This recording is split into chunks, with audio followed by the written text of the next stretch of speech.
Alright, everybody. It's the penultimate video before the Oscars. Well, no, I guess it's the actual video before the Oscars because the next time we'll be back, we'll be analysing all that went down, which means it's time for our own personal predictions. Or not predictions, picks for the top 8 categories. So the screenplays, your 4 acting ones, and your director and picture.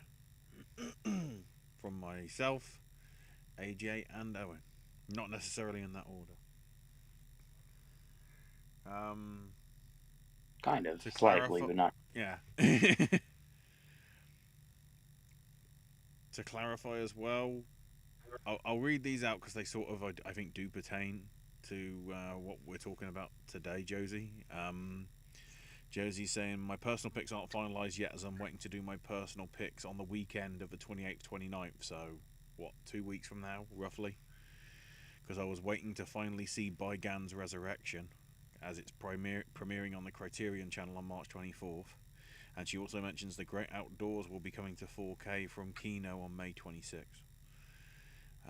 But yeah, if you can keep stuff pertaining to like this award season and maybe some of the things that we pick as our things, feel free to put that in chat.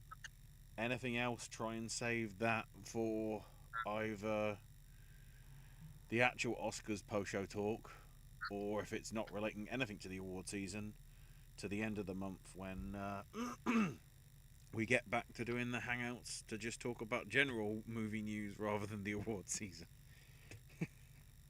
Yeah, decision has kind of been made here, at least in part, and I'm just going to say it out loud before we get started.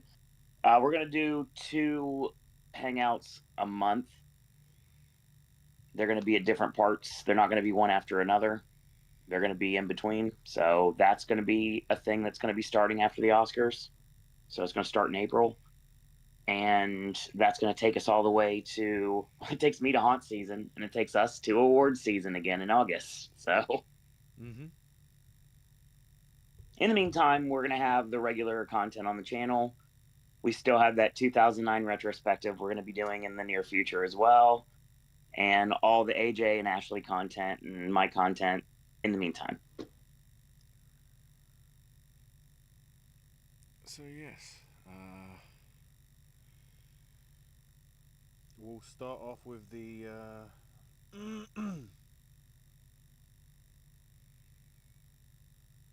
the I guess the dishonorable mentions, if you want to call it that, or our least favorite. Perhaps hated. I don't know. Oh, in some of these cases, absolutely. So I know Owen has like a list. Um, I just That's have correct. I just have the list of everything I saw. That's a 2025 release. Sure. I was just gonna go through and tell you what's shit or what I think is shit. It's not in any. I know what I think the worst movie of the year is, but other than that, this really isn't in any order. I guess if anything, it's in release order or Mm-hmm. close to release order. It's Order still order something. order in which I saw it, essentially. So should I do that first and then Oh, by all we'll go? means. All right. First one I see here is Back in Action, the Netflix movie with Jamie Foxx and Cameron Diaz, which I imagine not a lot of thoughts on because anybody that saw it has probably already forgotten that it exists. So I like the fact that there wasn't a lot. Maybe I'm in a different place or something, but there's not a lot of like overwhelming shit now. There's Snow White. Uh, that speaks for itself. Um, the parenting on HBO Max, I really didn't care for. I wish I did. It's like a horror parody kind of thing. Fear Street Prom Queen, you'll notice Netflix originals are probably some of the biggest shit. There's Hurry Up Tomorrow. Hurry Up Tomorrow, I think, is probably the worst thing that came out this year. Probably by far. Uh, um, there's some stuff that I didn't care for that's also just not bad. So I'm not mentioning it with the shit. There's I Know What You Did Last Summer. That counts. The Alto Nights. That counts. I'm sure Owen has plenty to say about that. We'll get there. Yeah. There's War of the Worlds. It's War of the Worlds and Snow White are kind of under that same umbrella where it's like so much has been said at this point that it's almost overkill. So it's just I just kind of they just come and go to me. Uh, Popeye the Slayer, man. If you even want to call that an actual movie, then it would. If you consider that a movie at all, then yeah, it would be here also. But yeah, not a lot. Honey, don't. Total and complete piece of shit. I don't know what Ethan Cohen's doing. Such a letdown. Yeah, the more I think about Tron Ares, the more it pisses me off. I was fine with it while I was watching it, but then the more I thought about it, I just I don't understand why it exists. The Strangers Chapter 2, of course, and that might be about it on my end for what I thought was like total and complete shit from this year. Everything else is either just middling or just forgettable. Um, but that's like the memorably bad territory for me. I try and do mine in terms of what doesn't need to exist. I like it. Which means it's limited down to only 3 for me. Oh wow. Okay. Because like, you know, there's like, as much as I hate to say it, like, Snow White is bad, but it's not doesn't need to exist bad. Don't get me wrong, it's bloody close. But then that's how I feel about a lot of the live action versions of animated films. Snow White, I feel you can get away with because it's 90 years. When you get to Moana and Tangled, which are like 10 to 15, it's less what. That's more of a why. But yeah, on a similar frame, Hurry Up Tomorrow. I don't. I. It's a 95-minute compilation of music videos, sort of. That who the hell knows? War of the Worlds, a thing that was filmed in 2020, and God, sometimes I wish it was done by Warner Brothers. As in, they would have axed this and nobody would have ever seen it. And nobody would give a damn. Then again, it did give us the whole hilarity of Ice Cube being in a basically AI film, and then literally within that week was the episode of the bloody... Oh, what the fuck is it called? Studio.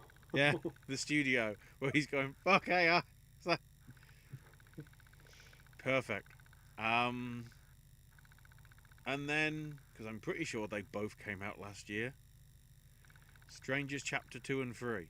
If not, they were clearly filmed at some... They were all filmed together, including Chapter 1.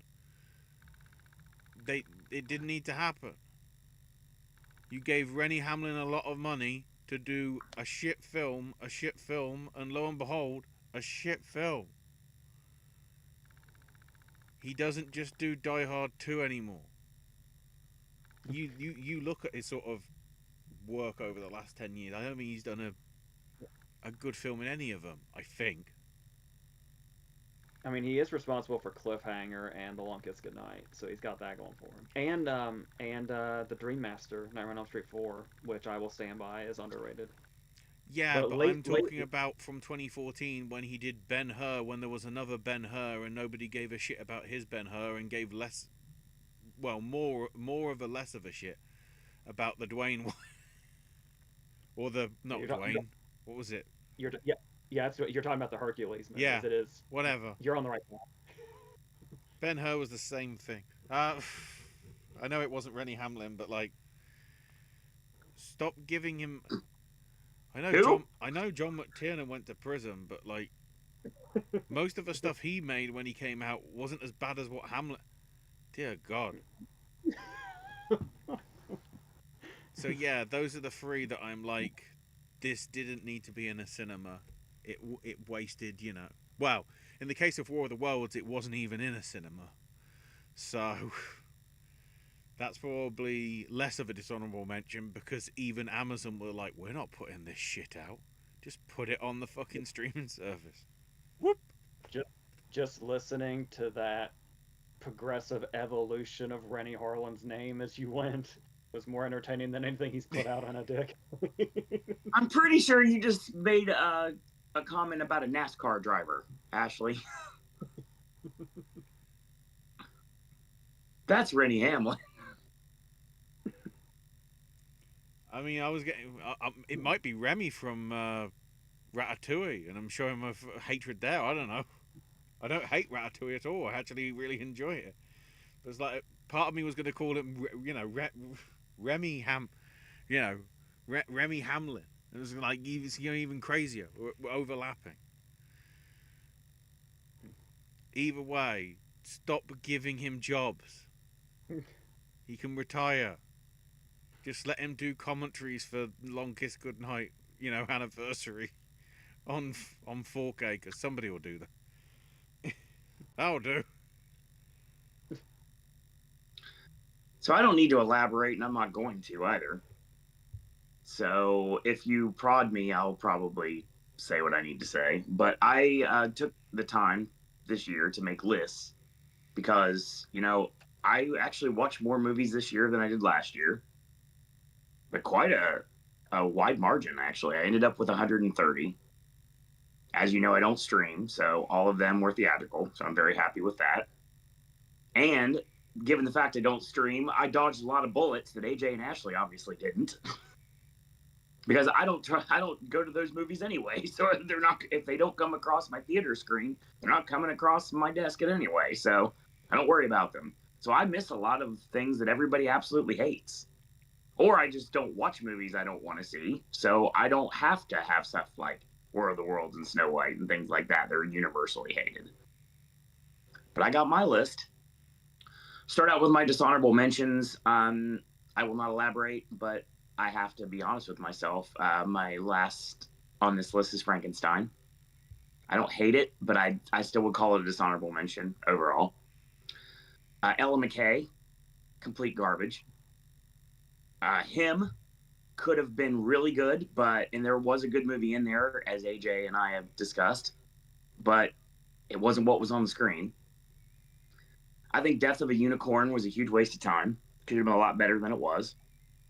Script should have been a whole lot better than it was, too. Kills were fine, a little too much CGI. I will say that there was a waste of most of the cast there. And if you want to talk about my most surprising answer when it comes to dishonorable mention, a movie I was really hooked on ever since the Sabrina Carpenter nonsense ridden trailer started, and that would be Drop.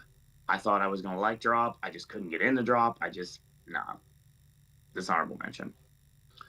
My number 10 is The Conjuring Last Rites. Put this franchise to bed. It is long dead now. There's one good thing about The Conjuring Last Rites, and if you know, you know. Number 9 is The Surfer. Couldn't get into it. Number 8 is The Shrouds. Really couldn't get into it. Number 7 and number 6 kind of go hand in hand. I just don't like either one of these movies. The Wedding Banquet and I Don't Understand You. I think Anemone was absolutely terrible. I hate Friendship, and I think I hate Tim Robinson even more every single day.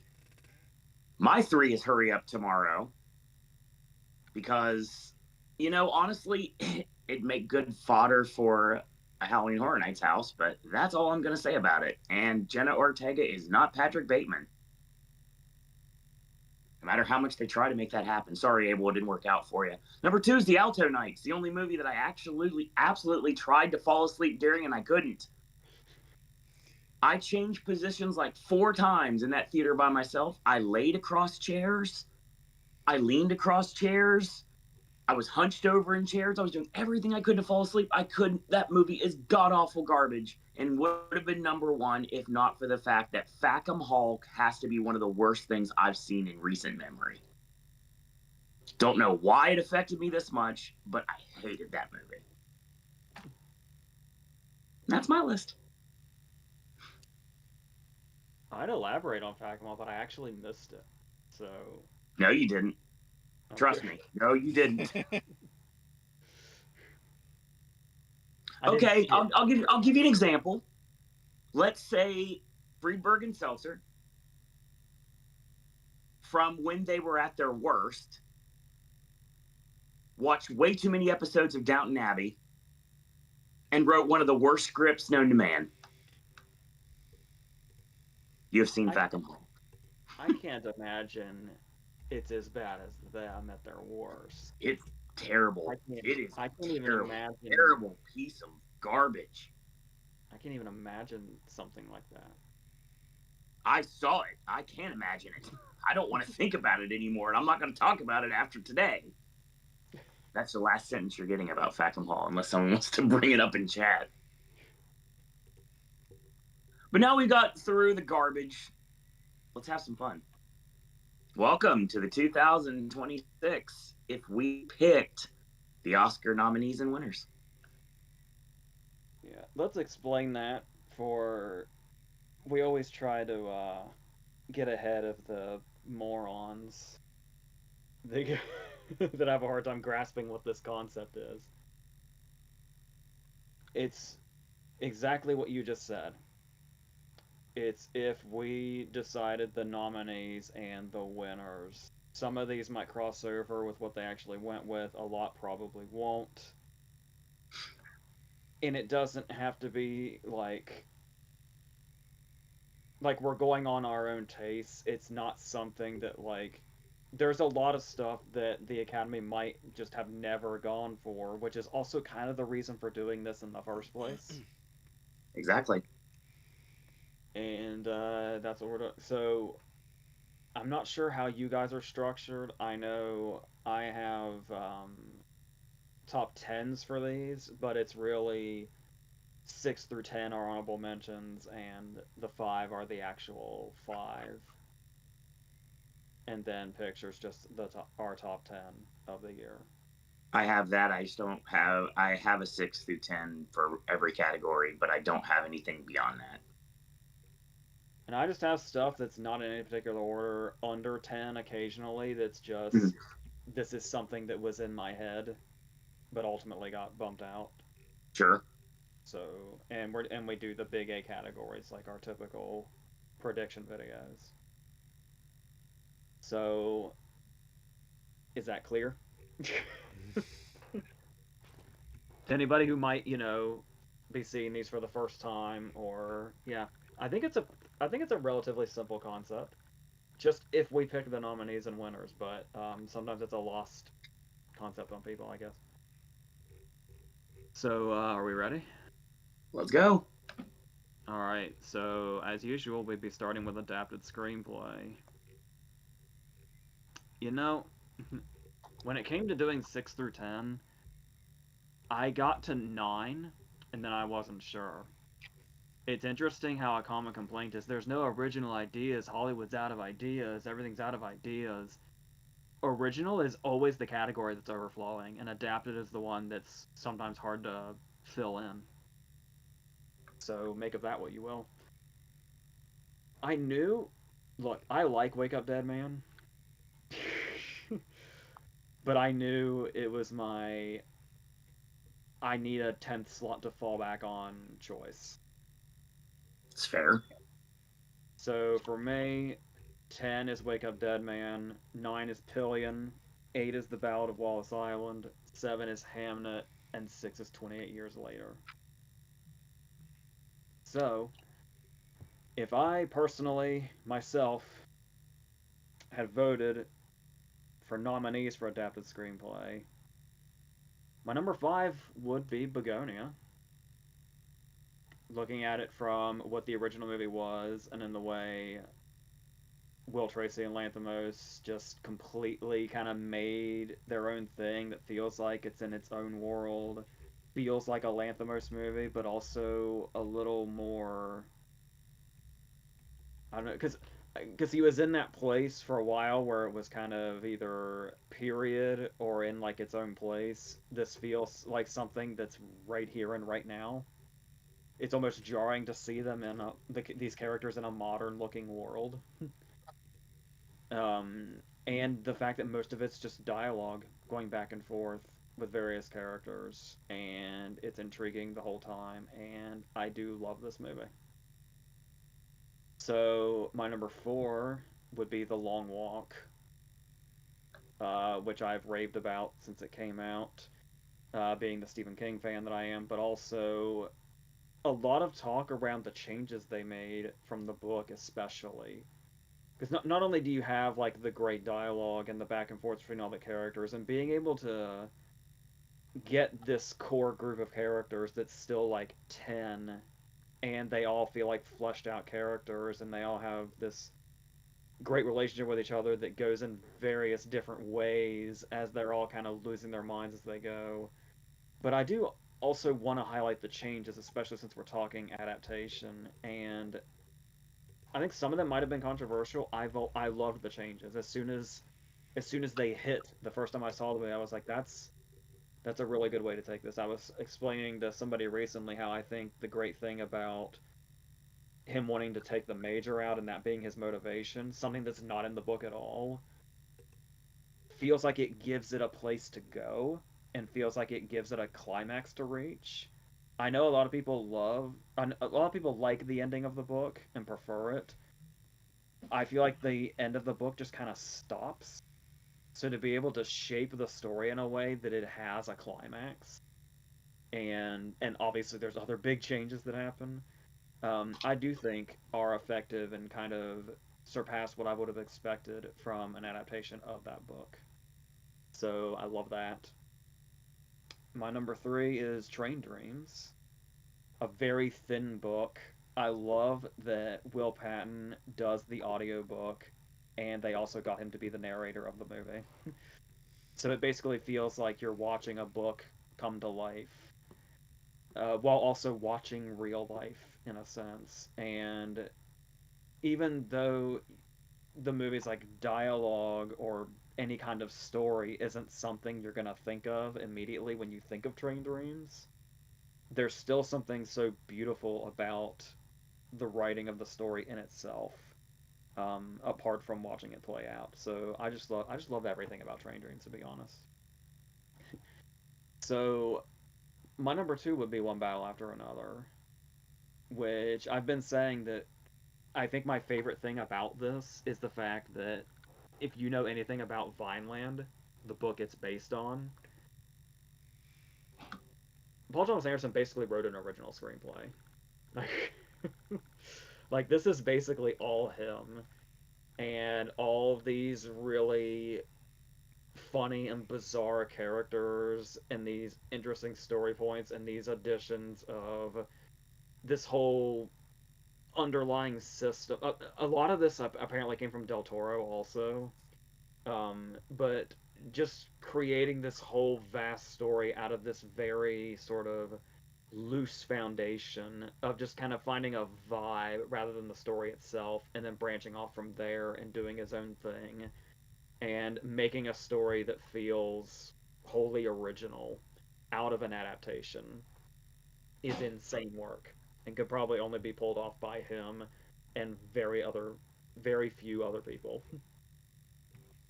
So those are nominees. If I had to pick my personal winner for adapted screenplay, I'm curious if you can tell. I think Owen, do you think you might know? It's another Stephen King adaptation. It's The Life of Chuck. And what's amazing about this, I made a whole video on this and could not stop about this one thing. It's a story that's in If It Bleeds.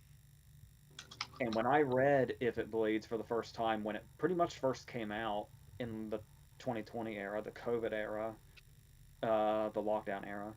It was I was so drawn in by this story, and it was very hard to imagine what it would be like if somebody even tried to adapt it. And so I assumed if you were ever going to adapt the life of Chuck into a movie, it'd probably be a very loose adaptation. It'd probably be in kind of chronological order, and you'd probably take a lot of liberties and just get its vibe and go from there. I don't know how Mike Flanagan made a direct adaptation. What you see on the screen is basically the story, and I would have thought that was impossible 5 years ago. But it's all there. But he also makes these changes. There's more touches in there that he adds to it that make it more cinematic, and the choices to like cast people that mirror what was in the first segment and then in the third segment, and how his life was bleeding into what we see as his mind is shutting down in that first segment. And I can only imagine the way the dance scene was written, especially because that was one where it was like when I was reading that in If It Bleeds, it was like this I can imagine as a big movie scene. This would be a big centerpiece scene. Turns out it is my favorite movie scene of 2025. With the busker playing and them just dancing and enjoying life for one afternoon. And it's a beautiful fucking movie that's beautifully fucking written. And like I said, I would not even imagined this script or this movie could exist when I read that story, and it's here in all of its beautiful parts. So that's what I would go with. So as ever with mine, it is under the parameters of it has to have been released in the UK under the same rules it would be with the Oscars, which means doing a quick look, stuff that you might expect but will have to wait because of staggered delays. Hamnet will have to wait. Song Sung Bloom would have to wait. Nouvelle Vogue. Looney Tunes: The Day the Earth Blew Up, which is annoying because like I'll probably forget about that once we get to Coyote versus Acme, but unless I just stick them together. Um, if I Had Legs, I'd Kick You is didn't come out till February. Surratt and Secret Agent and Testament of Anne Lee, and even Splitsville doesn't open here, I think, until next week or the end of the month. Certainly within March, so I can't bring those up. This is like Um, this is like this is like seeing the WGA ineligible list. but it does mean I can dabble a bit back um, to include ones that won't be in the other guys' list because they talked about them 12 months ago. Um, so a couple of usual suspects will be there, but we'll get to them. The only honourable mention I want to bring up that missed out on the five would be Bridget Jones' Mad About the Boy. Mainly because I was expecting it to be rubbish. Because I'm like, how far can we go with it? Um, Especially when the trailers literally gave away the twist in the book, but then I guess because it was publicized when the book came out quite heavily, they thought it was okay to bring that up rather than be a surprise. Although I still think some people went in blind because they were like, "What the hell?" Um, but yeah, I wasn't expecting to having seen Baby or Bridget Jones 3, whatever you want to call it, a few, well, no, it'd be like 10 years ago, wasn't it? 2016 ish. Oh yeah. Hmm. I didn't think it was too bad. Um, it wasn't a patch on the sort of first two, and whether it's because I want to double check who did the screenplay again on it. yeah, Helen and Abby Morgan, you could sort of see there was actually sort of, it felt like more care taken to it compared to the third one. Um, Possibly with the story and like once again proving Hugh Grant is still at it again. Like even though he's such a prat in his character, not as himself. Um, like when the thing happens with him when he goes into hospital, I actually sort of felt compassion for him, and it's like clearly also everybody wishes the best for her because of what happened with her husband and whatever. So, I mean, I'm hoping they don't try and do another one, but then considering I think we'd be then going into material that doesn't exist because I'm pretty sure Mad About the Boy technically is where. Yeah, because Mad About the Boy weirdly came out between what got adapted into two and technically what got adapted into three. Or I guess no, Bridget Jones' Baby the Diaries I guess was sort of a tie-in to the movie. So maybe sort of, that wasn't the intention and whatever, but either way, yeah, surprisingly good. And then in no particular order, apart from when I get to sort of the one I want to single out. Yeah, my adapted nominees would be Life of Chuck because yeah, Flanagan did a great job adapting the King novella. Wake Up Dead Man. Um, I still like the writing of it. Um,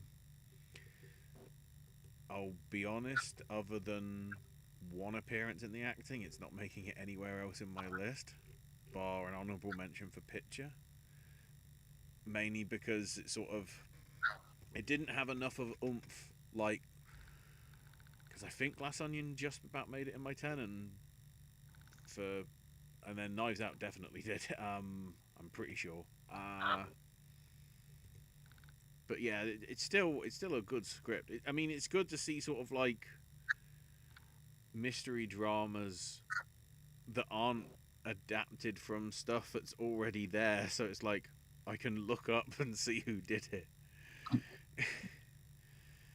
Um, Also, I put in Nosferatu because Eggers has done a very good job, as he has done sort of really with all his screenplays, be they original or adapted. And I'm intrigued to see what's happening with Vampire later this year. We'll see what happens with that. And then I'm intrigued whether Owen's going to put this on here, but I have the Ballad of Wallace Island, which I always feel is an original, and it's like, no, it's actually an adaptation.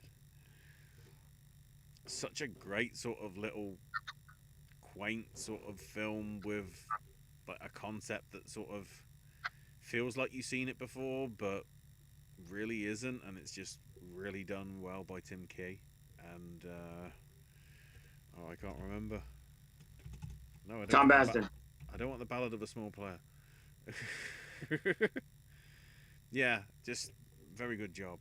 But yeah, my number one and what I'd have as the winner is One Battle After Another, just because of the scale of basically, to some extent, it's more closer to Wake Up Dead Man in that it's an original screenplay, but based on characters that exist from a previous, thing. Um, you still get some of the mannerisms from what I can tell from the original book, sort of, or certainly the expressions and the sort of the right characteristics carried over. But yeah, it pretty much is a sort of the equivalent of a rewrite, and he does a hell of a job with it.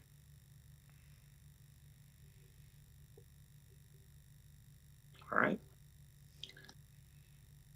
Well, I was looking at my 24 list so I can see if I could agree with some of the things that Ashley may or may not say tonight. So I'm going to keep that in mind.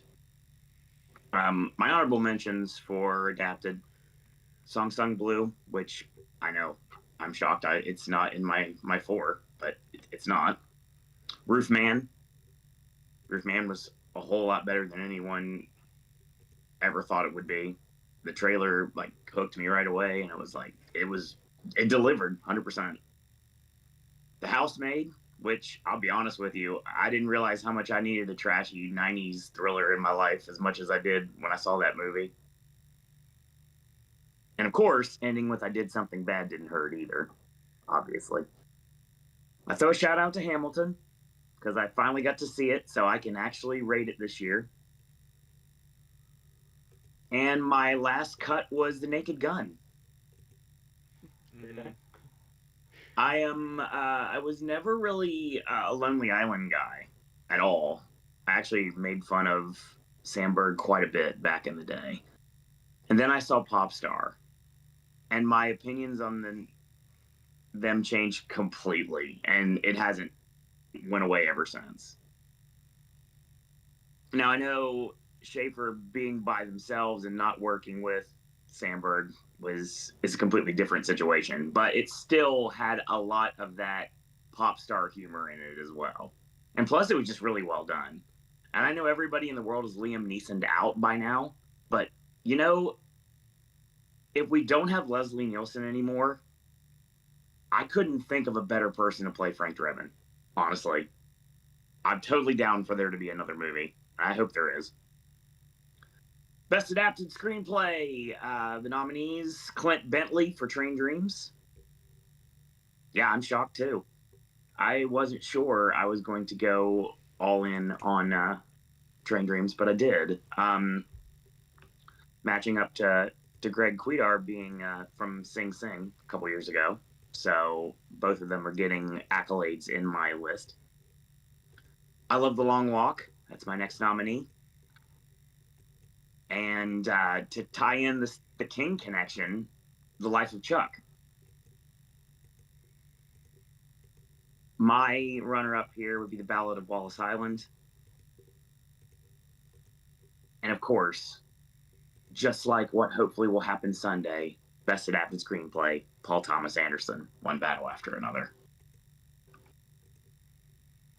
So your chances are pretty good. I would say so too, but stranger things have happened. No, that's finished. I got a conversation to have with you in a few months, sir. Continue. Oh, well, finish it's in original form. Now we move on to original ... screenplay. Okay, so a couple of interesting things to note here, just in the honorable mentions here. I have one here that Owen just said and adapted. I guess it could fall under either. Some of I'm terrible with coming up with these things, but there's reasonings why I went with. I think I know what you're going with, and if it's what I think you're going with, it's based on the original story. So technically speaking, it can be adapted. Okay. So I'd say it could be in either place, honestly, but I put it in adapted. And another thing happened here, and Owen heard this happen in real time. I had a solid 10. And then, as I thought about it, I realized I forgot one. I forgot a major one. Yes, you did. Nothing that doesn't say anything about the quality of the movie or its script. It's just one of those maybe it's one of those things where it was so obvious I just forgot it when I was making the list. So my honorable mention under the 10 was originally number 10, and that's Splitsville.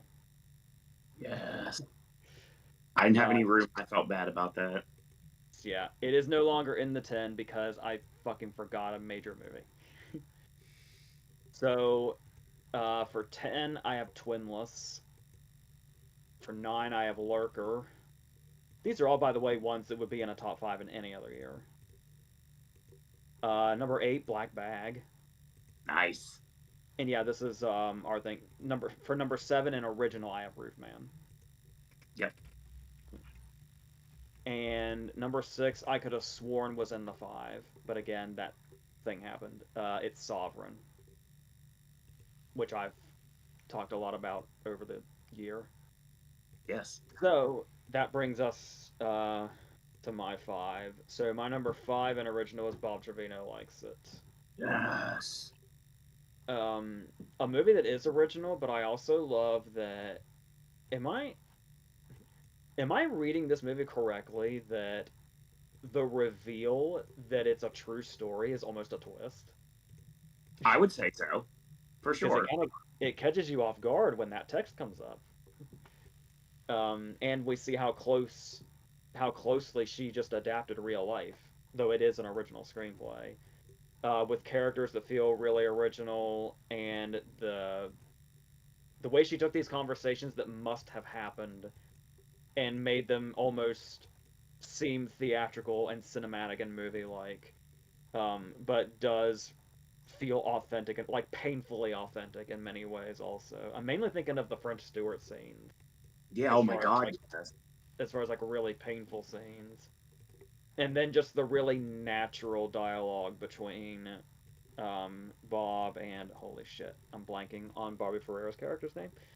But Barbie Ferreira and Leguizamo, their scenes have very natural dialogue between them, and you get the sense that somebody did take real life and managed to make it a bit cinematic, but also extremely authentic. And it's another one that's just a really beautiful movie that should have more attention than it does. It had a lot of attention when it first came out, and then other things got exciting for people, and There were conversations. There were conversations. That's the reason why Bob Trevino even ended up on my radar in the first place, is because it had early buzz. yeah. Don't worry, we'll continue to talk about Bob Trevino in a little bit. So You're gonna say what? that about the next. You're gonna say that about my next one too. My next one's Blue Moon. Yes. I really love this movie. It's a link. It's a Linklater movie, so you know it's. As far as I don't think Linklater's name is not on the script. It's another writer, but it's got Linklater's fingerprints all over it. Right. And like I was saying before, I was thrilled when I didn't know much going in, but I was thrilled as it occurred to me that the characters come in and they're at this bar. Ethan Hawke is there, Bobby Cannavale's the bartender, and people are going to come in and out. And when I realized, oh my god, the whole movie is at this bar. Yes, it is. We're not leaving this location. I got really excited. And yeah, it's really. I'm using the word beautiful a lot. I don't care. That's what it is. It's really beautifully written. It can be really funny. It can be really artful. It's also so fucking sad. It's romantic in many senses, particularly from his perspective. But you feel like every bit of romanticism that's coming out of him, and I just really really love this one. It's got a little bit of modern day Casablanca energy too. Probably because they quote Casablanca quite a bit in this. I know that's the reason why they're going for it. But I know it's kind of out there, but it's true. I just and I watched it again, and I was so pleased to see how rewatchable it is for a movie that's all dialogue. And I don't know another way to put this. I just love how bitchy he is. Yeah. It's one of those things where he could be an insufferable character, but the way he's written and the way Hawk plays him makes him very funny, and like I said, at the end especially, just very very sad in a very effective way. So I love all of that.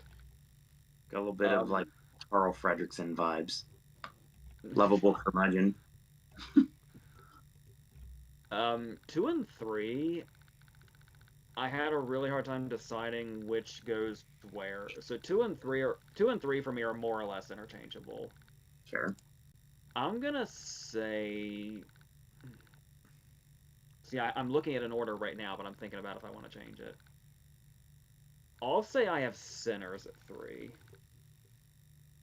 Sinners is one of those movies that, and I almost feel dumb around Sinners because when I watched Sinners the first time, I would imagine many people like me took it pretty much at face value. I was like, oh, structurally, this is basically just From Dusk Till Dawn. With the first half being a totally different movie, and then the second half hits, and oh shit, vampires. You got the criminal brothers, and it's clear which one of the brothers is going to suffer a certain fate, and going from there. But then and the thing about it is when it came out, people had a massive, massive reaction to it, to the point that a lot of people were like, "All right, it's a cool vampire movie, but settle down." And yeah, I had to watch it again, and it's been out for almost a year, so I can say I've watched it again and again and again, probably 5 times at this point, and every time I realize more and more just how rich everything is in here, whether it be dialogue or themes or character work and interactions, just all of that. And some of this dialogue, especially, is like, how deep into the depths of your soul did you reach for that line, Google? It felt like, to go in line with the themes of the movie. It's like he reached into the souls of his ancestors and pulled some dialogue out. And that's crazy. So like the more I see it, the more the hype makes sense, and the more I wish I had seen it that way to begin with. But at the same time, it is also fun when a movie can be so rich that you discover it along the way. That you have to see it many, many times to really dig deep and see everything it's got going on. Because, oh my god, Sinners has so much in it going on. And I mean that in the best way. So, like I said, these are pretty much interchangeable, I guess, right now. So that would make my number two Weapons, which is my favorite horror movie this year, as somebody that's obsessed with horror. I mentioned that. And yeah, this one just feels so creepy and original, and I love the structure with the different perspectives from the different stories. It's something that seems like we've seen it before, but using this structure in this particular context to unravel this sort of mystery going on. And I remember at first I was kind of put off by the fact that it's not really a mystery. It feels like it's not really a mystery you can solve. You just kind of have to wait for you have to wait for Gladys's reveal, and then it just happens. But again, watching it again, it's like he was really telling us what was going on before we knew in many ways, in these really clever ways. And this is another one also that feels like there's a great character drama going on in this horror thriller as it builds up to what's going on, and the way we see like Brolin's character and all the different facets of him. There's a whole toxic masculinity thing going on with the Brolin character, that kind of is just underlying through the whole thing. And then Garner's relationships, everybody from Aaron Reich to him having this whole thing with Toby Huss and June Diane Raphael, and that being his family, and then the way we just keep leapfrogging to new characters. Then that takes us to Austin Abrams, and then the way everything is able to come full circle. It's a fucking awesome movie, and I really love it. So that's would be number two here, which would make my number one a movie that should be in the fucking Oscar lineup. I feel like at the end there, a lot of people thought it would be. Now it's forever that movie that should have been there that wasn't, and that's okay. That's obviously Sorry Baby. This is a movie. You can see me. There is a video on this channel where I review this movie, and you can watch me discover in real time that it's flawless. Like there is nothing false in this movie whatsoever. Every single beat and the way it juggles its tone is so I would say risky with the subject matter that's here, but the way that it's funny and sad and tragic and awkward, and it's just all these things that are real. But I think the thing that really comes through the most is how this could be a movie that sort of stays in its tragic, sad area, but the humor, awkward or otherwise, always comes through in some way. And the fact that it gives it this, by the end, the sadness that we feel, there is a hopefulness and an optimism that actually comes out of it. And especially when we realize in the very last scene the meaning of the title. And yeah, it's a flawless movie, and it's flawlessly written. Ava Victor is a star in every sense. So that would be my choice for the best of the original screenplays this year. So we talked a lot about movies that I'd love to have seen if they would have came across a theatrical viewing. Sorry Baby was one of the ones that I didn't know about and one of the ones I missed out on because the timing just didn't work. It's kind of like the Past Lives situation, but this is worse. Past Lives I had a much better chance to see, and I ended up watching it on a plane. But Sorry Baby had 1 week, and I didn't know it was going to become so impactful. And between that and Jay Kelly, those were two movies that I still am sad I did not get a chance to see this season.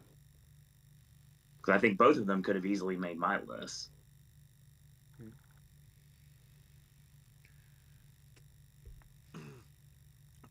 So with my, I have more than one honorable mention in here because yeah, original always seems a bit stronger. um, the ones that just miss out are Sorry Baby, Blue Moon, Black Bag, and then because it's after as middling as I was on French Dispatch, I felt Wes was back at it with Phoenician Scheme. I really enjoyed that sort of hilarity in the script and basically what the shit was happening, but in a good way. um, yeah, but these other five I feel were just generally stronger. Just missing out on the win are weapons, because when horror's done good, I want to appraise it. It's just very, very well done and tense, and you sort of are second guessing what's going on until you get to the end and whatever. Lurker is in there as well, because again, that sort of you don't know. You think you know what's happening with it, and things take the turns that they do, and it's like it sees you have sort of the characters basically completely change their demeanor and whatever, and so much so that you don't know like what to trust until you get the reveal at the end, and you obviously leave it up to your own views. I have to put in the brutalist here as well.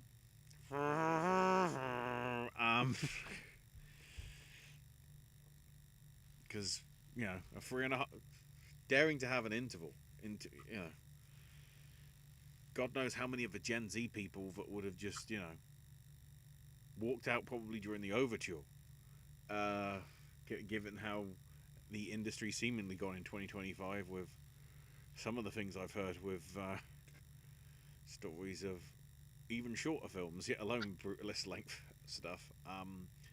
But yeah, the way that sort of really looks at Laszlo's life from making it across and going through what happens with him is a really powerful thing. And then Sinners as well. It just misses out, on winning. A great sort of story. It's sort of, yeah, AJ sort of made the sort of Dust Till Dawn comparisons. To me, it just sort of feels like, what if Spike Lee adapted a vampire film? Less in the sort of vein of, it's not because it's not obviously being played for sort of proper sort of action larks like a Blade or whatever. That's probably the closest you could think, just because of a sort of the lead being black and whatever. But yeah, just really well done, Jordan hitting it out of the park. But my number one revolves back to last year, and it is Jesse Eisenberg's Script for a Real Pain. Yeah. Just really well subtly done. It's not, and the thing is, it's not sort of a massive laugh out loud thing. I don't think I don't think it's trying to be that sort of thing. It's trying to be sort of the subtle sort of comedy, sort of the situations that Culkin gets into, Eisenberg's reaction to it, well, everybody else's reaction to it, sort of thing. You sort of feel part of the thing, and then also understanding sort of what they're going through on their sort of their own personal journey, and the way it sort of leaves it, I don't want to say up in the air, because of the way that final scene goes, and then it's just, oh look, it's the Jason Reitman film, or dare I say Terminal. But yeah, that for me is sort of my favourite script of 25 on the original front.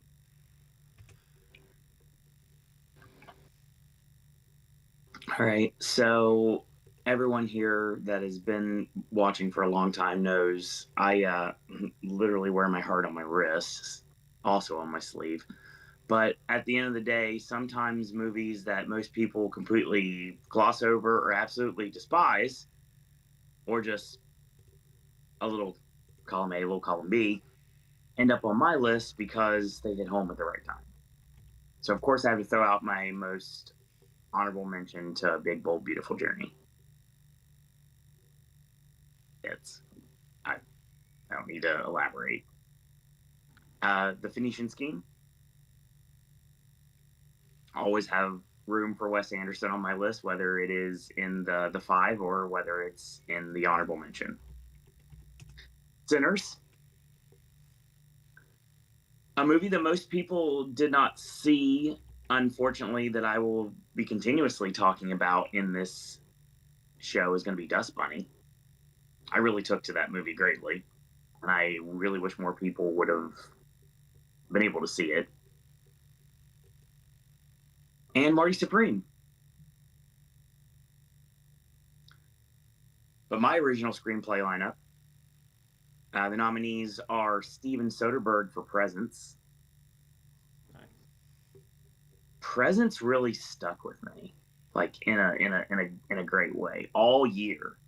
Presence was that movie that kept like on my bottom of the list like constantly, and it just couldn't get bumped off. It's really good.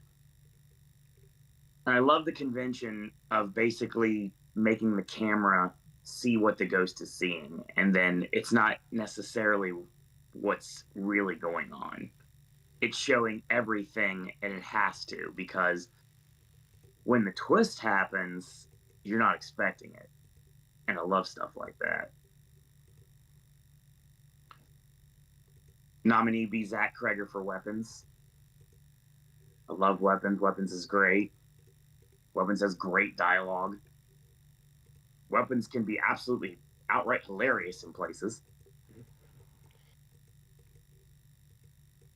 We have to go with Sentimental Value. a movie that I thought I would be kind of timid to because it's not necessarily something that I was really like anticipating. Other than the fact it's just regular Oscar bait. No, I really liked it a lot more than I thought I did. Um, for those long time viewers, you would remember this is kind of like how I took to the movie Tar. It wasn't really my favorite thing in the world. And then once I had a nice conversation when it was explained to me a little bit more about things that kind of went over my head the first time, or as I got to discuss more and more with AJ about things that happened in the movie, I was like, wait a minute, I like this a whole lot more than I thought I did. Okay, yeah, I get this. I saw it again and I was like, absolutely, this is exactly what I thought it was going to be. All right, awesome. Final nominee would be Tracy Lehman for Bob Trevino Likes It. So, without giving away anything, which I'm sure you know, I made the statement before I went from one Bob to another. And Bob Trevino was literally and figuratively my number one movie of the year for pretty much the whole year after I saw it. And that screenplay hits hard. Hard. We talked about the French Stewart scenes, absolutely. Just like the diner scene where the interaction happens that just kicks everything off. Any interaction with John Leguizamo, which seriously, we're going to get talking about in a little bit, don't worry. And it's just everything about it. I mean, we have a list at work. Another department shares the same office we do, and we have a list of song of the day, Taylor Swift song of the day, because everyone has taste, and movie of the day. And the other day I actually got it. I got it on Mario Day on March 10th, which a long time ago used to matter. And now it's a Mario Day. So I will state right now that I put Bob Trevino Likes It on there because I want more people to know the existence of this movie, and the script adds to it. But I may have went from one Bob to another, but then a movie decided it wanted to capture my heart and it leapfrogged Bob Trevino, and that didn't change throughout the year. My best original screenplay win is Richard Linklater for Blue Moon. I love this movie. And the sad thing about it, just like Bob Trevino, I got one viewing of both of these movies, and they stuck with me so much to not only become my favorite movie of the year, but also to leapfrog my favorite movie of the year. And I think that's pretty special, honestly. But again, we're definitely not done talking about those two movies, especially not on my list.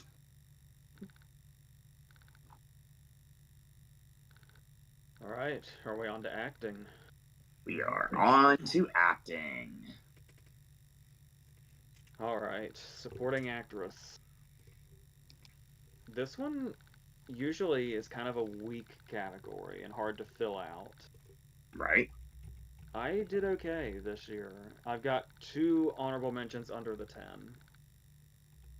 They are Glenn Close in Wake Up Dead Man and Carey Mulligan in The Ballad of Wallace Island. So if those two are on the outside of the 10, we're doing pretty good.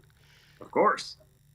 So my number 10 is Laura Dern and Is This Thing On? Nice. A movie I liked a lot.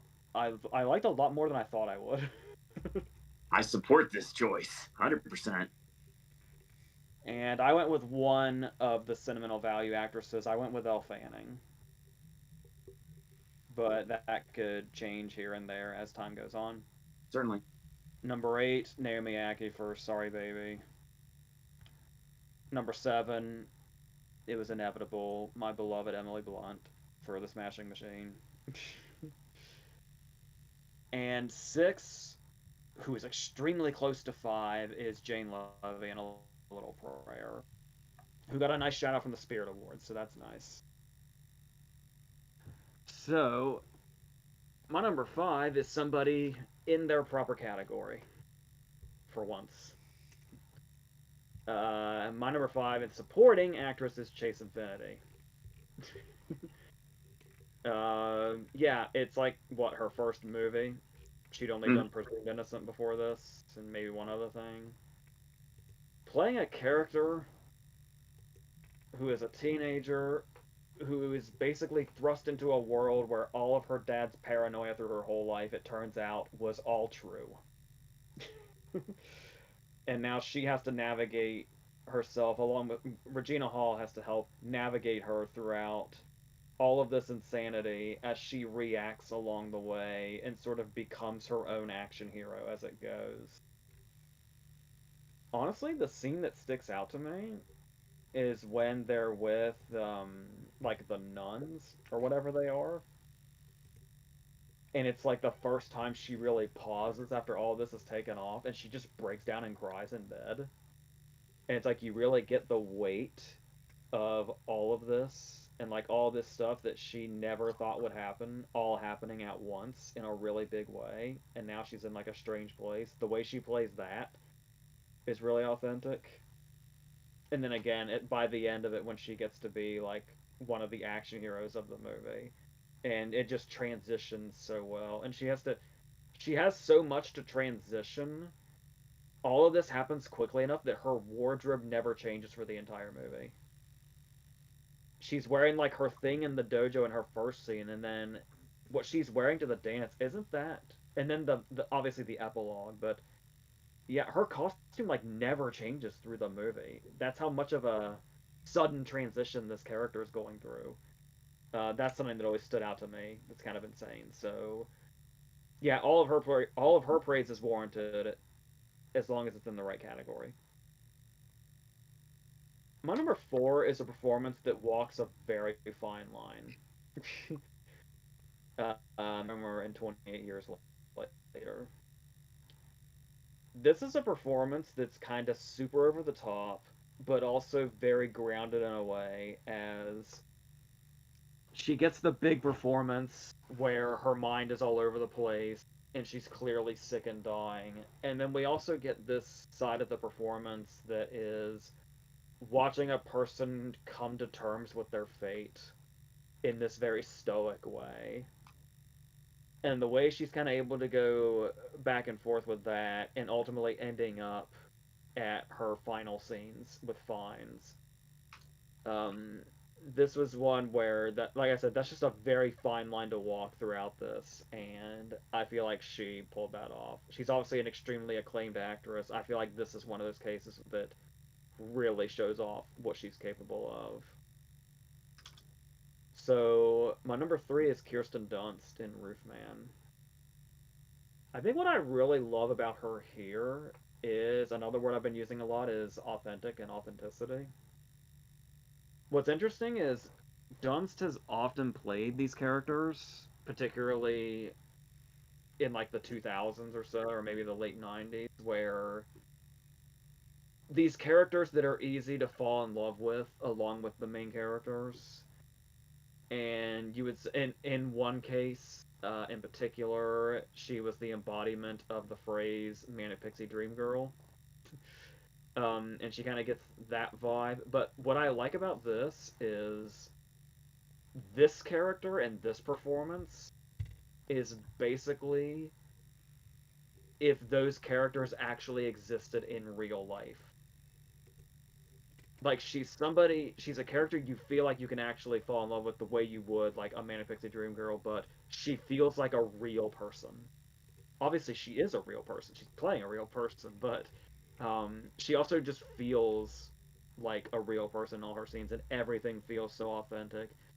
Leading up to her final scenes when her character is sort of backed into a corner and has to make a really big decision, and just without dialogue, just seeing her face in these scenes, you can see all the emotion and a life being turned upside down and a feeling of betrayal. And there's so much going on in this performance that I love. I think it's one of her best of her career, honestly. So my one and two are interesting because they're from the same movie. My number two for supporting actress is Julia Garner in Weapons. Some might call her the lead. I definitely think this is an ensemble piece for sure. Um, and because she kind of owns the first half hour and then the end. So here she also plays a character where she's a very we can see a very grounded, realistic character in a very heightened world. And so her fear feels very authentic, her alcoholism feels authentic. The way she's one of those characters that she's one of those people that cares to a fault. Like she will continue to care about people even when it's not in her best interests. And then to see her thrown into this nightmare, this living nightmare of what's going on here, and watching her fright play off it in this really pretty much realistic way, even throwing in comedic moments of terror, like when Benedict Wong is chasing her through the store, the way she screams "fucking help me" to the clerk, who's telling her she needs to leave, while this thing that looks demonic is chasing her. um, and yeah, so I just really I love Julia Garner anyway. She's one of those people where if she's in a movie in a year, there's a likely chance she'll end up in my personal lineups. And obviously this year is no different. So, obviously, it's no mystery who my number one would be. That's Amy Madigan. The should be Oscar winner, we'll find out soon enough. Um, I just love how instantly iconic this character became. I knew that Amy Madigan was in this movie. I didn't realize this was her until the makeup and the wig come off later. I was just like, whoa, who the fuck is this? Turns out it's an actress I've been seeing my whole life, and I didn't know it for like a good 15 minutes into her performance, which is great.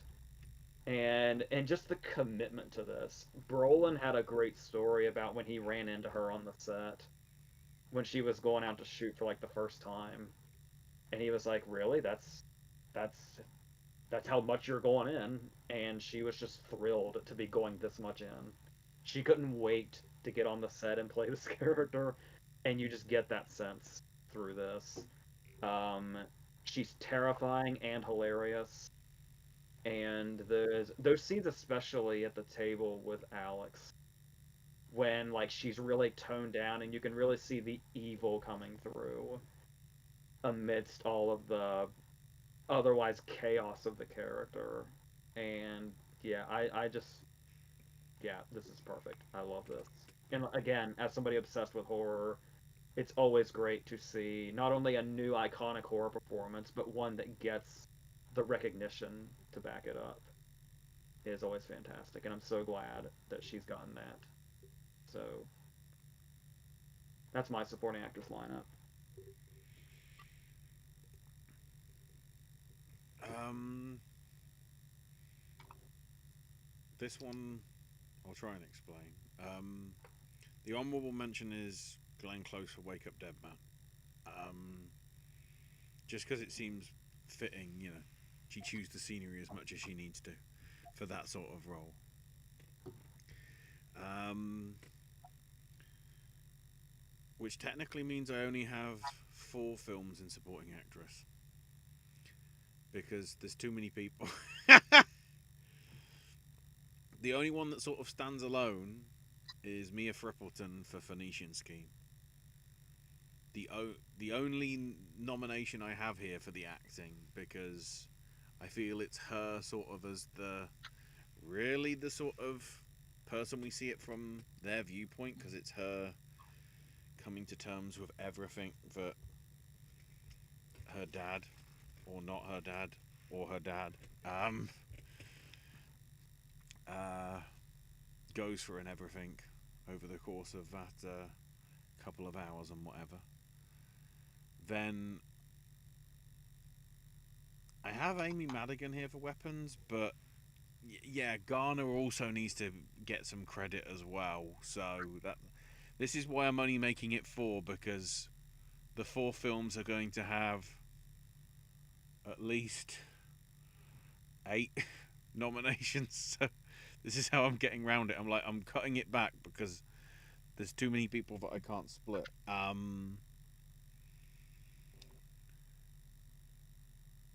My supporting actress, I guess, other ones that would miss out. Um, would be Wumi Musaku and Haley Steinfeld for Sinners. Um, just really well done in sort of how they're sort of portrayed, especially sort of just that the opening where we see Haley and that line. We're verging on Ben Kingsley opening line in Sexy Beast in terms of that's a way to make it end.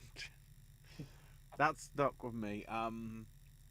But my film for supporting actress is One Battle After Another, but I don't know who, because even though she's in it for less than the others, Regina Hall's great, Teyana Taylor's great, and Chase Infinity's great.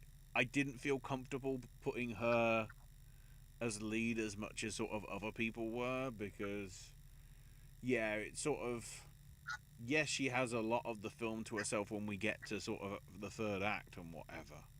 But given that the film is the length that it is, I didn't want to really single anybody out because I think ensemble wise, it's it's a tour de force from all three women.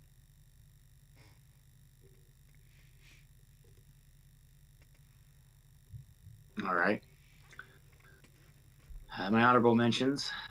This is weird for people who have been following this network for a long time. One of my honorable mentions, Felicity Jones for Train Dreams. For me, that's shocking. Not for most, but for me, that's shocking. What is it? What is it you have it out for her for? I don't know, just something about it. Maybe it was the theory of everything. Probably. I'm sure that's what it was. But then again, don't forget, if you look back at my list from last year, which I'm literally looking at as we speak, somebody that I used to hate more than anything in the world ended up getting not honorable mention, but challenging for best supporting actor. So things change. Sophia Sloane for Dose Bunny. She's great. And honestly, I feel like young actors and actresses, I feel like if she gets roles like this, then I feel that, yeah, she has a bright future ahead of her. I was getting like Leon the Professional vibes from Dust Bunny a bit, especially with her performance a little bit. Definitely, yeah. I threw a shout to your woman there, AJ. I had to because I didn't feel like it needed to not be said. Emily Blunt for The Smashing Machine. Enjoyable performance. So I did that, and I did something I know you're not going to like. I went to Margaret Qualley for Blue Moon. It was the only way I could nominate her because everything else just didn't work. So, yeah, I'm good with that. And of course, Inga Ip's daughter Lilias for Sentimental Value. Nice. With my supporting actress lineup, nominees are Teyana Taylor for One Battle After Another, Odessa Azion for Marty Supreme, Elle Fanning for Sentimental Value, and of course, it's me we're talking about here, Carey Mulligan for The Ballad of Wallace Island. That's something that legitimately could have happened at one point during this season. Yeah. But just like I put my faith in PTA for this Sunday night, since you can't, I can. Best Supporting Actress, Amy Madigan for Weapons. I said it before, I'll say it again. Last year, Hollywood made a big mistake. This year, they rectify it. I also find it interesting that we both prefer Fanning for Sentimental Yeah. Value. Well, don't forget, when we were talking to Amelia Perez last year, I'm the one that preferred Gomez. Yeah, you were alone in that. But... I know. All right, are we ready for what's always my favorite category? You're gonna love my lineup. I'm not even gonna tell you what it is until you find out, but I think you're gonna dig this greatly. I love what I'm looking at on my end for sure. Oh, I very much love what I'm looking at. I hate the fact that most of these are honorable mentions, though. So before my 10, even, I have three honorable mentions, which are Dennis Quaid and Sovereign, who very much could have been in here, and then Delroy Lindo and Jack O'Connell in Sinners. Lindo didn't make your list. That's interesting. I'm not even sure which one of them I would have put in first. It's hard to say, but I want to at least mention both of them for sure. Of course. All right. So as far as my 10 through 6, my number 10 is William H Macy for Train Dreams. Yes. It's amazing what a great actor can do with such little time. For sure. 9, we've got Alexander Skarsgård for Pillion. 8, we've got Ray Fiennes for 28 Years Later. I'll give you 7, that. and he got even better in Bone Temple. I'll give you that. It's one of the things I didn't dislike about the movie. Number 7, I don't care for this movie, but I will stand by this performance forever. John Malkovich in Opus. Yeah. See, I my problem is I only looked at movies I liked as contenders. I didn't think about movies I didn't like. You gotta look at all of them, man. Dude, I know Malkovich is great in Opus. Like The Counselor, but you better be damn sure I put Bardem in my top 5 that year in supporting. Yeah, that makes sense. And 6, I got Josh Brolin for Weapons, Nice.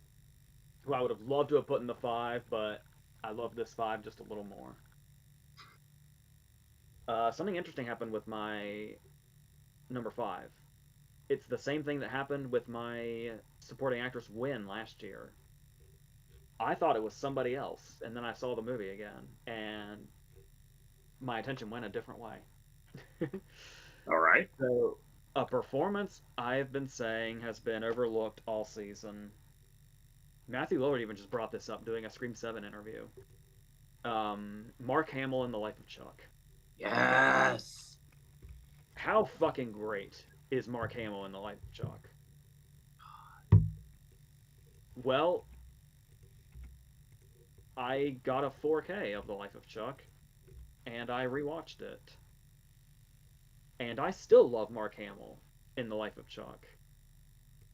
But instead of doing what I did with Weapon, where I went with Garner and Madigan, Ooh, I decided to choose somebody over Hamill and go that way. This might be interesting. Yeah, when I watched The Life of Chuck again, I mean I already was the first time, but especially on rewatch, I was so fucking moved by Tom Hiddleston. Oh my god, tell me about it. He does not have a lot to do in this. He doesn't need to. He's literally the poster of the movie. Yeah. But for the entire first segment, he's only a picture. In the second segment, it's almost completely the dancing scene. Mm-hmm. With a little bit of dialogue on the end there when he's talking to the boss and her crew. Right. And then he's got the flashback, or the flash forward, Flash forward, in the third segment when he's talking about how he got the wound on his hand. That's his whole screen time. He's probably in this movie for 15 minutes, if that. And he's the focal point if you didn't watch the movie. And there's so much weight every time he's there, because the joy he has to emit in that dancing scene. You could dismiss the dancing scene as just a dancing scene. There is absolutely acting in that scene. Oh, absolutely. He has to start as the ordinary business guy, and then the life to do that dance has to come into him. And then when he's talking to the buskers afterwards, and basically becomes like instant friends with them, you can like feel like we narratively know where he ends up, So that weight is already there, but you can feel the weight in the performance too, even if we didn't know where he ends up. And then just that final scene too, where he's talking to his wife about how he scratched his hand as a kid, and you can feel the weight of somebody dying, but then grasping onto this memory. That's basically what Chuck does. That's the story, is he's kind of grasping onto his last core memories throughout his whole life, and you just feel a guy that's doing this. And I was just so moved watching him every second he was there when I saw the movie again. And that's where my what I walked away with from a movie that I love as much as I love that movie. So And sorry to cut you off, but to elaborate, even I have a feeling we're not going to give them love here when it comes to predictions. I could be wrong. You might have something special I'm not thinking about. But shout out to Nick Offerman for the narrator role. He's just absolutely perfect. Absolutely perfect. And adds to Tom Hiddleston. And adds to every portrayal in that movie. Mia Sarah as well. Everybody throws out there. Yeah, just the ensemble of that movie The is cast is just fantastic. perfection. um. So yeah, yeah. You actually didn't cut me off. I was pretty much done. So. Oh, and we're not done talking about the life of Chuck. Trust me. Okay, I want to be clear about this before I say number 4. I am not misspeaking. I did not mistype. Oh, this might be interesting. um, Somebody has gotten a lot of acclaim for a certain movie, but they're not quite the person I'm going with. Another very brief performance. My number 4 is Noah Jupe in Hamnet. Obviously, Jacoby got like all the acclaim and all the attention, and it's great, and he's great. Obviously, like he's gonna be a star as well. All of that is earned, but honestly, almost before Buckley and Mescal, Jupe is literally Noah Jupe is the person that you leave the movie with, basically. Yeah. That whole climax, the last 20 minutes of Hamnet is some of the best movie making of the year. And he, believe it or not, is the center of it. You could say it's Buckley. You could say it's Mescal. But that scene does not work unless he is at the very top of his acting game. Not at all. That is such a massive role to only be in the last 20 minutes of the movie.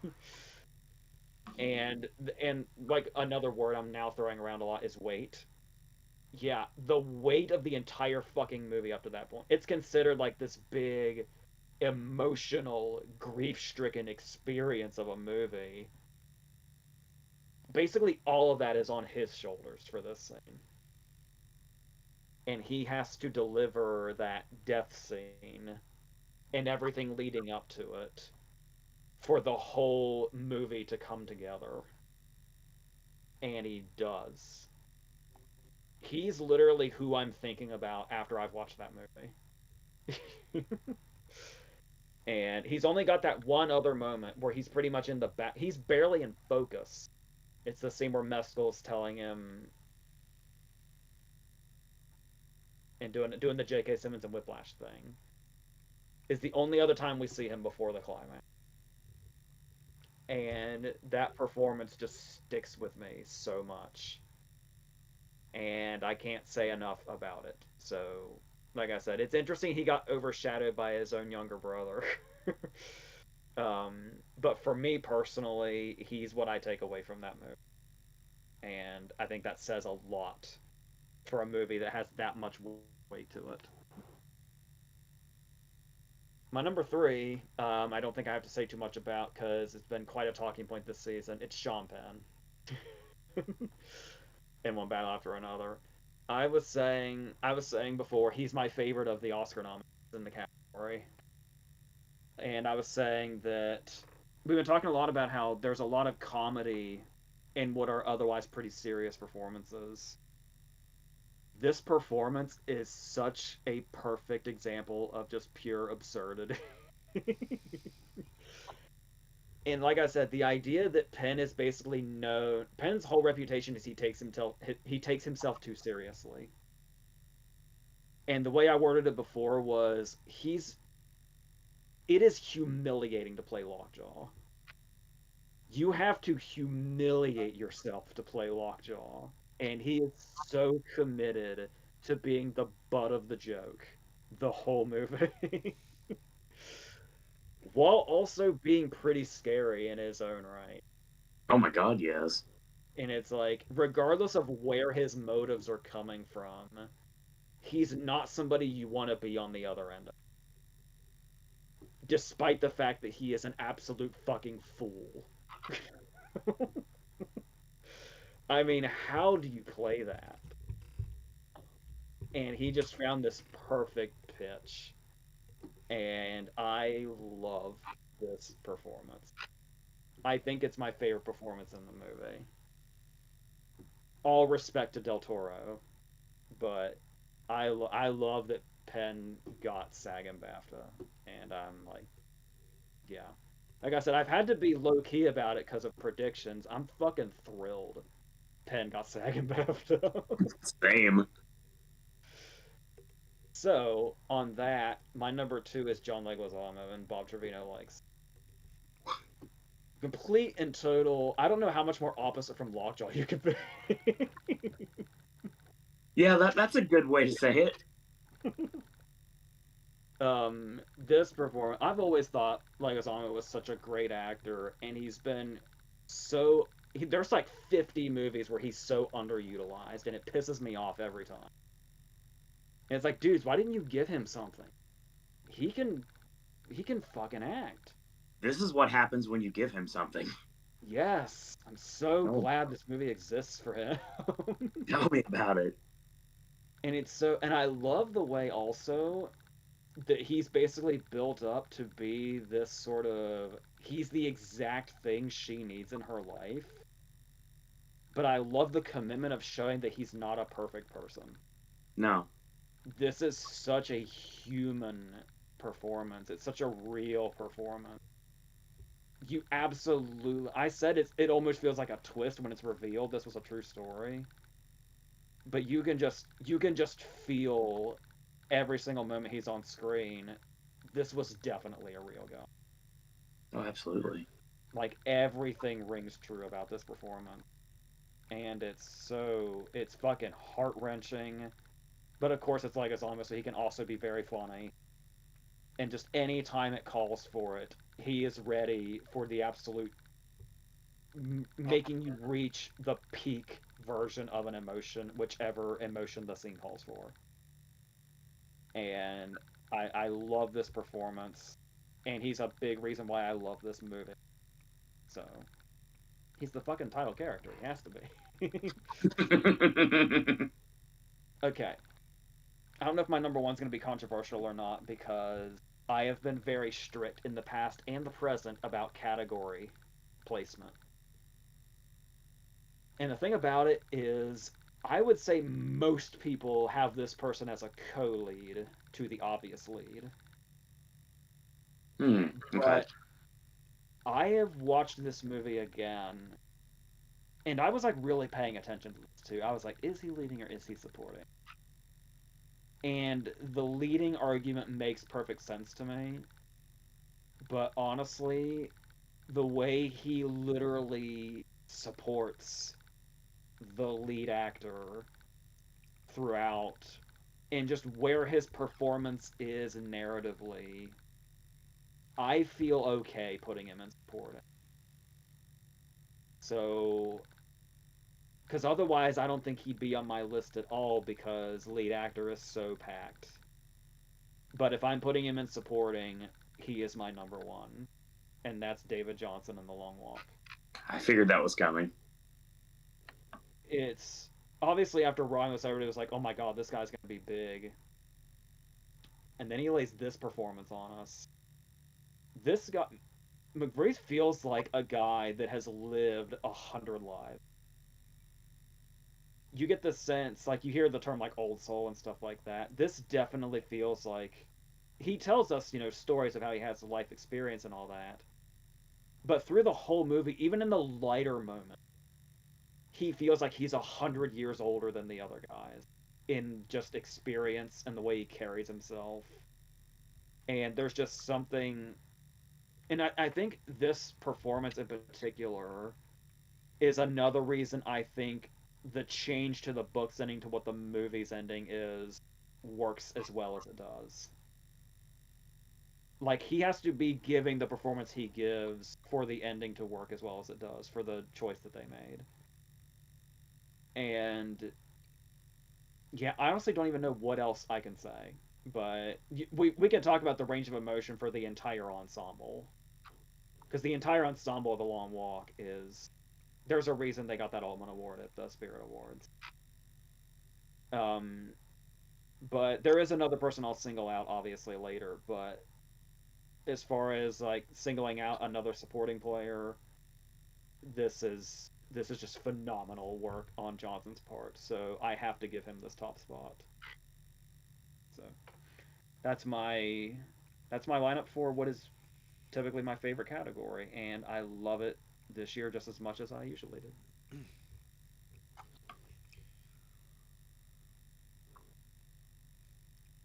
My honourable mention here will be Guy Pearce for The Brutalist, just because of, again, sort of the way that character has so many different facets that you think you understand him, and something changes, and then so you sort of have to reappraise him and reappraise him, and then that scene happens, and then you totally have flipped the script on him. Um, but my nominees would be Skarsgård for Pillion. It feels weird because it's like the amount of publicity that's got him in. It's sort of, he feels like the lead, but it's not obviously his story. He's just the one that sort of. I mean, he's not riding Pillion because it's the sort of, weirdly it's the lead character that's sort of the Pillion. But yeah, just it goes to show you like the breadth of what he can do. But you can sort of have him in serious stuff, and then have him in sort of the, what was that Apple thing where it's sort of like, I can't remember that series, like Crash Test Dummy or whatever it is. I can't remember. But yeah, Kieran Culkin for A Real Pain. Um, just every scene he's in, you know something's gonna happen. And again, it's sort of like you don't know whether he's gonna be sincere or he's just gonna be a dick. Just all over the place.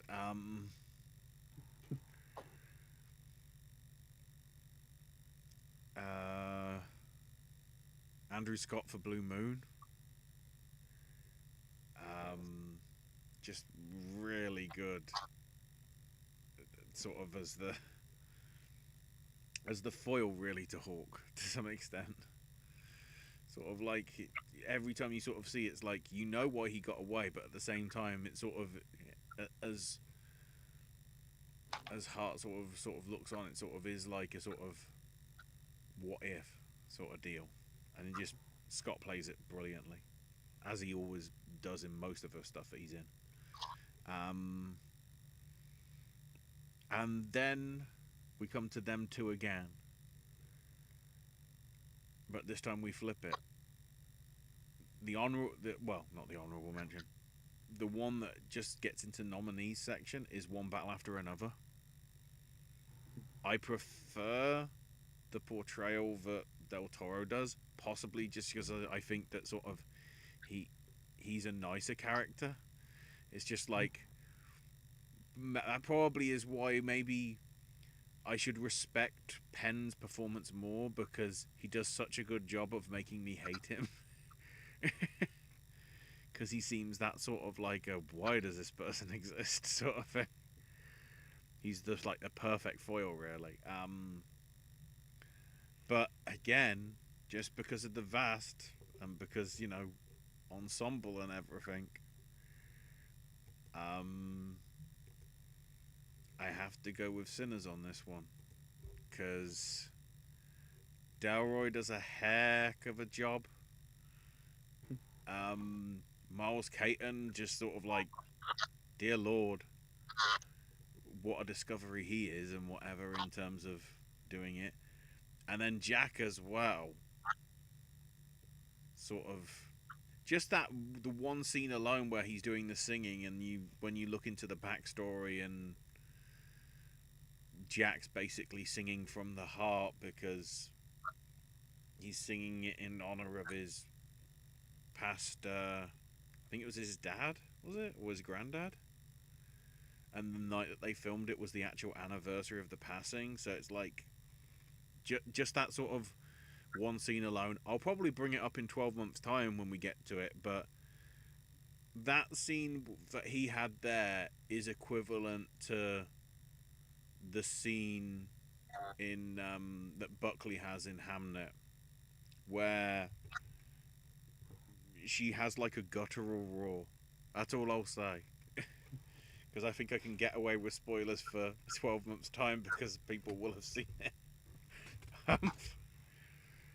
um, but yeah, I don't know who to pick, so I just go for the film.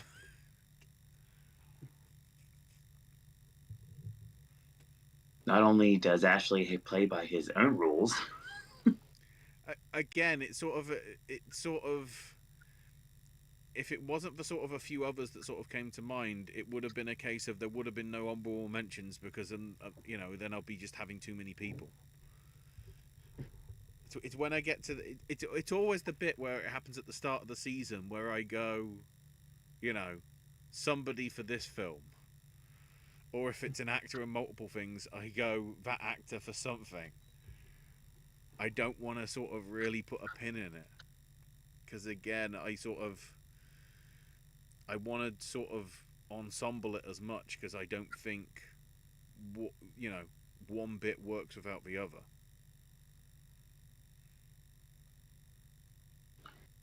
so this will be the only time that I can think of that I'm going to be doing more than 5 honorable mentions because Bobby Cannavale needs to be on this list, and he wasn't on there originally, and he really needs to be respected for his role in Blue Moon.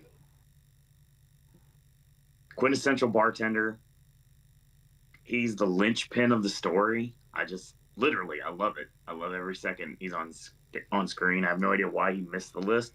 Basically because I threw the hey, I'm going to put this person in this lineup because I can, because it makes sense to me. My first honorable mention is going to be Bill Murray for Riff Raff. Wow. Okay. I like Riff Raff a lot. It's a movie a lot of people skipped out on. Probably a movie a lot of people don't know exists. Cold-blooded Bill Murray is really entertaining to me. And he did a flick a long time ago called Mad Dog and Glory, and I kind of got that vibe a little bit from that character. I love that movie, by the way. Yeah. My next honorable mention is going to be Conan O'Brien, of course, for If I Had Legs, I'd Kick You. Again, these are my list, damn it.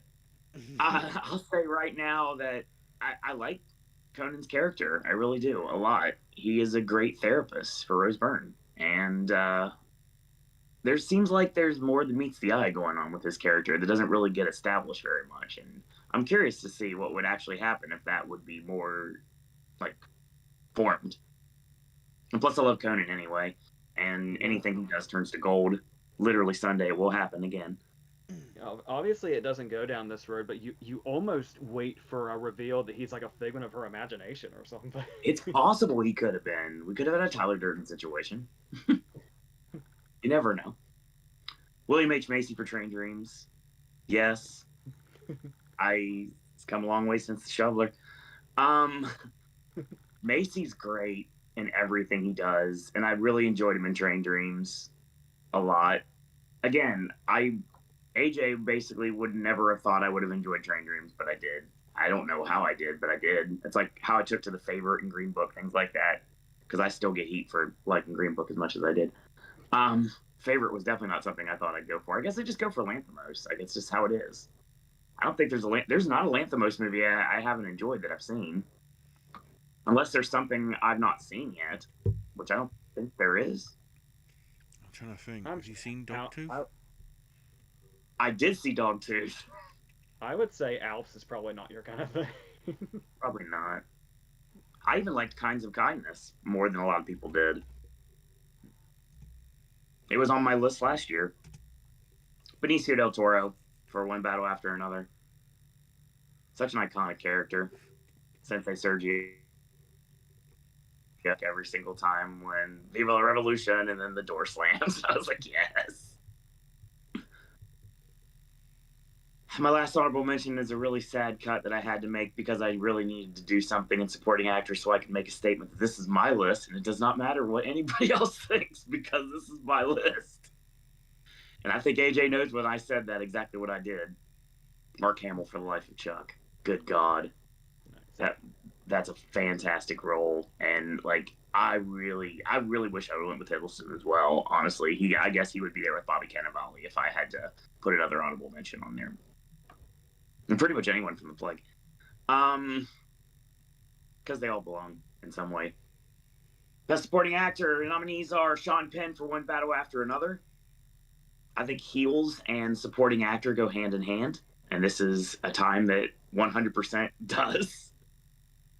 I love that you mentioned before SAG about villains. There was a time where villains won supporting kind of in a cluster there.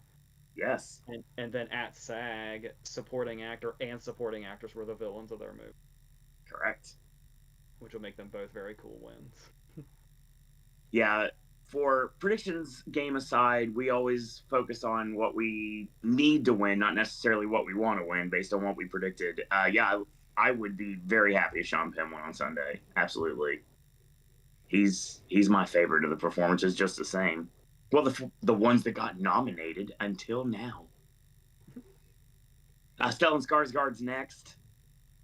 I don't know. It just worked for me. It really did. Sentimental value just connected for me, and I don't understand why or how. It is not something I feel like I'd ever go for, but I really did.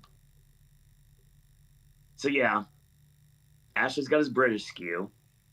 Sunday we'll find out if Brazilian skew is actually a shoot or not. And I'm just gonna say, this is an opportunity I can do, and I feel like I'm gonna do it, and I'm gonna do it. My best supporting actor nominee is Penn Jillette for Marty Supreme. Wow.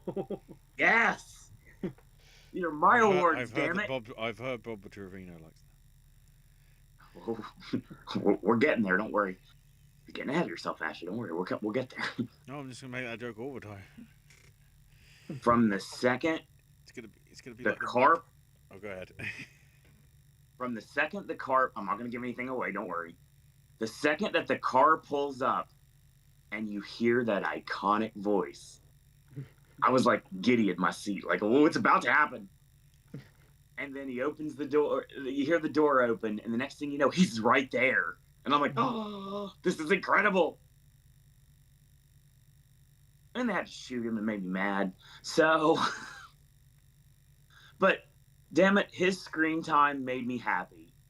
And that's what these predictions are all about. So you know what? I'm giving Penn Jillette my spot in supporting actor over William H. Macy, Benicio del Toro, Mark Hamill. Hold on. I love that you said, don't worry, I'm not going to give anything away. And then you just said that. Hey, something was said in chat that pissed me off. Sorry. Anyway, I just happened to look at the wrong time. Oh, I think I know. So yes, we don't speak of those things. So, yeah, honestly, he's got a tiny bit of screen time. But for me, it was impactful because everybody knows I've been a fan for so long. Meeting Penn Jillette is literally the biggest bucket list item I could ever obtain. I've done it. There's pictures of it. And I'm so happy Josh Safdie put him in this movie because I could do something like this. because these are my nominees. So yes, Pendulette's on this list. Speaking of my nominees, Andrew Scott is my runner-up here for Blue Moon. Something that I really wish would have been able to progress through the season, they just didn't. But it's my rules, so we can now. Again, short screen time, very impactful, extremely important. But everybody knew where this was going. I'm sure anybody that's been following along all season, ever since I saw the movie, knew right away there was only one answer here. And it was always going to be John Leguizamo for Bob Trevino Likes It. To me, it's the best performance of the year. 100%. It runs the gamut. It's got a little bit of everything. And, you know, we talk about underrated performances and performances that should be getting awards credit that does not. This is one of them. This is one of the ones that should have went to the Oscars, and I really wish it did, because it belongs here with these supporting performances, because it's just incredible. If you think you've seen John Leguizamo in a movie before, trust me, this is what you need to watch. If you've never seen it, do yourself a favor, watch Bob Trevino Likes It. Get some tissues just in case, you never know. But you'll laugh, you'll cry, you won't hurl, but you will have a wonderful time watching an incredible movie that really should have got a lot more credit this season. So yeah, John Leguizamo, of course, is my best supporting actor, duh. Before we move on from supporting actor, I have one more comment about Del Toro.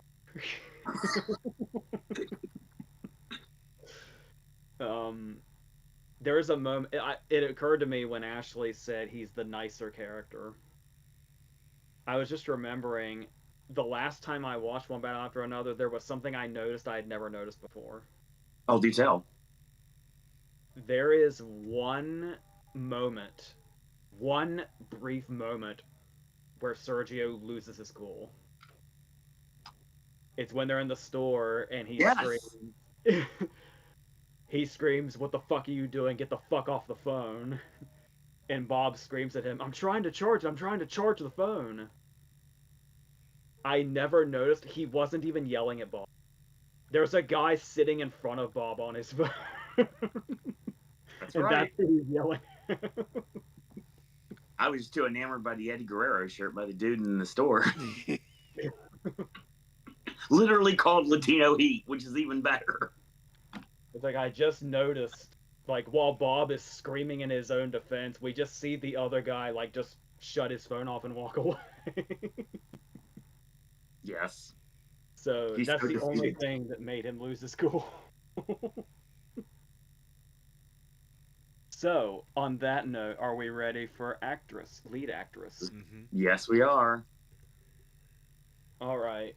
I've got 2 honorable mentions before we go in. One, it's not to say anything about the character, it's not to say anything about the movie. I just love how fucking wild this performance is, and I just wanted to bring it up. Fucking Julia Roberts in After the Hunt. Yeah, that was completely out of left field, wasn't it? That performance is insane. and I kind of love it for that. I also want to shout out Keke Palmer in One of Them Days. So, with that, my 6 through 10, we'll just go through quickly. For 10, we've got Leah Myron for The Ugly Stepsister. Nice. For 9, we've got Renata Renzo for Sentimental Value. For 8, we've got Liz Larson for The Baltimorean. When she was nominated at the Spirit Awards, I did not realize she was like a lead. But she was. 7, we've got Emma Stone for Begonia.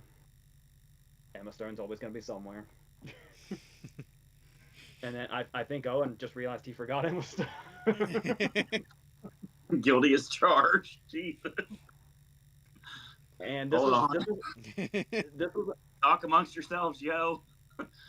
This was another close one. But my number 6, just at the cutoff, is going to be Kate Hudson for Song Song Blue. So good. A performance I've praised quite a bit, but just missed that 5 cutoff. So my number 5 is Saja Kalani for the voice of Henry Job. Um, I don't know how much more needs to be said about this. If you even know the concept, you know how fucking heavy this movie is and how heavy of a part this is. Of her and the lead actor playing the people that are on the other line of this phone call and trying to talk this girl through this very small child who we're hearing through the real phone call from real life, and her playing off of this. You might almost say it wouldn't be that difficult for an actress, assuming she's hearing the call as she acts. But yeah, just to reach this level and playing off of this, and making the terror and the tragedy of it come through. Yeah, it's really heavy shit, and she's here to deliver that. So she's my number 5. Might seem obvious. I don't really feel like I even need to elaborate. My number 4 is gonna go ahead and be Jessie Buckley. The first time I saw it, I wasn't giving her much credit because the first time you see a performance with this much hype, you're just kind of ticking the boxes, and it's like, yep, that's a big Oscar scene. Yep, that's a big Oscar scene, and so on. So when I saw it again, I was able to sort of appreciate what she's actually doing, technically and emotionally, and all that. So good for her future Oscar in a few days. My number 3 is going to be Barbie Ferreira for Bob Trevino Likes It. This one is another one that's kind of a fine line of. I can imagine people not taking to this character, and I think Tracy Lyman would probably agree. She's a character where it wouldn't be surprising if a lot of people saw her and thought she's a lot. Like she's a lot of a lot of things. Um, but again, there's also a lot of reality in this character, a lot of really deep, visceral emotion coming from a lot of places. Some actual kind of sorry baby vibes in like the opening therapy session, where it's like, oh, I'm laughing, but this is also terrible. But Yes. I like her, but it's also I realize that she needs. There's a lot that she needs, and the way she plays that, and as it goes on, there's also moments that the movie interestingly kind of skips over that would be like huge emotional moments. Like there's a very crucial moment at the end that you would think would be a big emotional scene for her, and we actually cut past it. We cut to her going into action after she hears what she hears. I thought that was really interesting, and the way we're kind of seeing her play the aftermath of what must have been this extremely emotional moment, and then you realize that they're saving that for the very last scene of the movie, the big emotional moment for her, and then that's when it comes in. And so yeah, I imagine it had to be draining to play this part. I'm sure of it. um, but she always feels present and always feels authentic. So there's that. Number 2, I think, comes from a movie nobody saw except for me. Uh, it's Judy Greer and Eric Lor- Michael Shannon's directorial debut, and she plays the mother of a school shooter. But the kind of whole outlook of the movie is basically her. You would think it's about her and her emotions, but the whole movie is basically about how nobody gives a shit about her. Like they either they hate her and they can't empathize with her, and so she just has to go through it by herself. Alexander Skarsgård plays her husband. He goes down a fucking religious rabbit hole, so he's useless. So so we have to watch her go through this by herself, and Judy Greer, who we can shout out for The Long Walk while we're at it. Absolutely. Judy Greer is somebody that can really bring. This is kind of the John Leguizamo conversation, where it's like, where the fuck was this part for this actor years ago? It's like they've always been capable of this, and I'm so glad she finally got a part like this, to really show what she can do as the lead in a part with this much gravity. And yeah, it's a fantastic performance, and I hope people see it and give her more roles that are meatier, not just like the best friend role or the mom role. I mean, we've seen what she can do with the mom role, but to do even more with it. Fuck, this is a mom role. But so yeah, I love her and I love this performance. So we ran into something when I saw the TV Glow last year about non-binary actors and where to categorize them. Yes. So Ava Victor is my win. I think that's pretty clear. Um, Ava Victor is non-binary, but does not seem to have minded being in the actress category through the season. So I was like, okay, fuck it.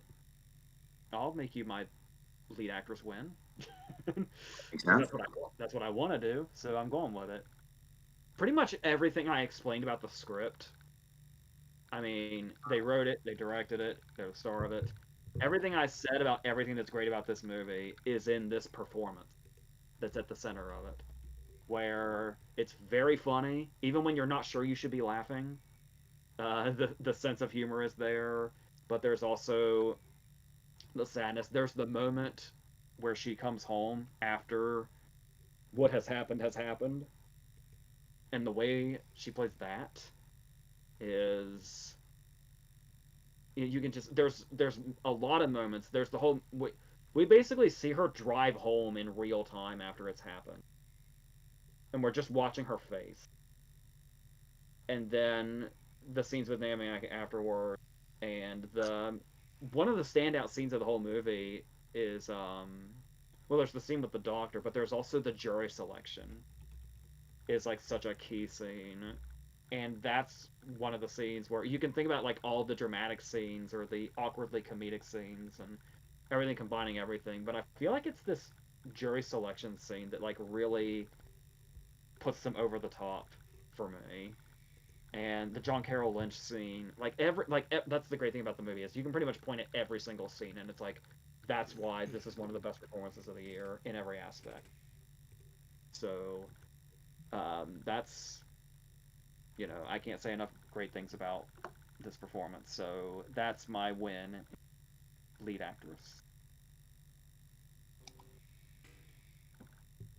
Yeah, I'd have Eva in my honorable mentions as well, along with Jennifer Lawrence for Die My Love. Yes. I feel like her performance in that is what we should have got from her in Mother, Mm. given that the characters sort of take a similar-ish delve off the deep end, shall we say, for various things. But my main five, the the nominees not winning is Marianne John Baptiste for Hard Truth. Again, sort of, I want to put her in, but once again, it's a character that you really don't like at some points, but somehow you get through with just about to the end. um, my well, no, I shouldn't say number four. My other nominees, Kate Blanchett for Black Bag, Nice. because I just, again, it's just sort of a case of characters that I don't know where they're going, whose side are they on, that sort of thing. That's kind of my hook. Also, in turn, whatever we call her Stone for Begonia. Um, just playing that really well and sort of doing what she has to do there as well with the allegations put against her and to be fair as well, going through what she did. The other one, it probably shouldn't make my list of 5, but it's just because I want to put flags up for it because I don't know whether it's come out yet in America. I'm trying to double check. No, it's still yet to be distributed. But it showed up at South by Southwest 12 months ago. Got a release in the UK in May and is coming at some point from XYZ Films, apparently. And that is Rosamund Pike in Hallow Road. Yeah, I've heard some things about this movie. The premise basically is for the thing is her and Matthew Rhys are a married couple that are trying to help their daughter cover up the evidence of a car accident. And I'll say as little as that because there's a reason why it's called a psychological horror. To some extent, it's a little like Locke in that it's predominantly told from them in their car. It starts off at the family home, but basically, as you can see, because they're trying to cover up the car accident, they obviously get in the car and pretty much all of it is then set within the car for the 80 minutes or so that it is. So again, it sort of feels like Locke in that it's that, but the way her and Reese go through, but sort of more her because possibly just because I think Rosamund is doing a heck of a job right now. She's the only reason I think I enjoyed Now You See Me Free. Rather than was just ambivalent about it. It was just like, yeah, Rosamund Pike's just chewing the scenery again. And then also with her performance that I caught of when they streamed it to cinemas of Inter Alia, the new play from the person that did Prima Facie, which if I could put plays in here, I probably would. I think she's just really doing a good job, and she's picking the right gigs. And I'm hoping whenever it comes out for you guys, you're going to enjoy that one because it's oh boy. I've heard a lot about Pike and Hollow Road, and it's on my radar. It's just obviously we don't have an American release date for it yet. Like the Trials of Amziah King is on my radar too, but we don't have a release date for it either. That's why I find it crazy because over here it's distributed by Universal. Yeah. Nobody wants to risk that, and it's not like a Focus Universal over here. It's like no, just actual the Universal. But XYZ, who probably most notably in recent years did the Raid films, and I'm trying to think what they did. They did they did that Ritual thing with Al Pacino as not Vax von Sydow.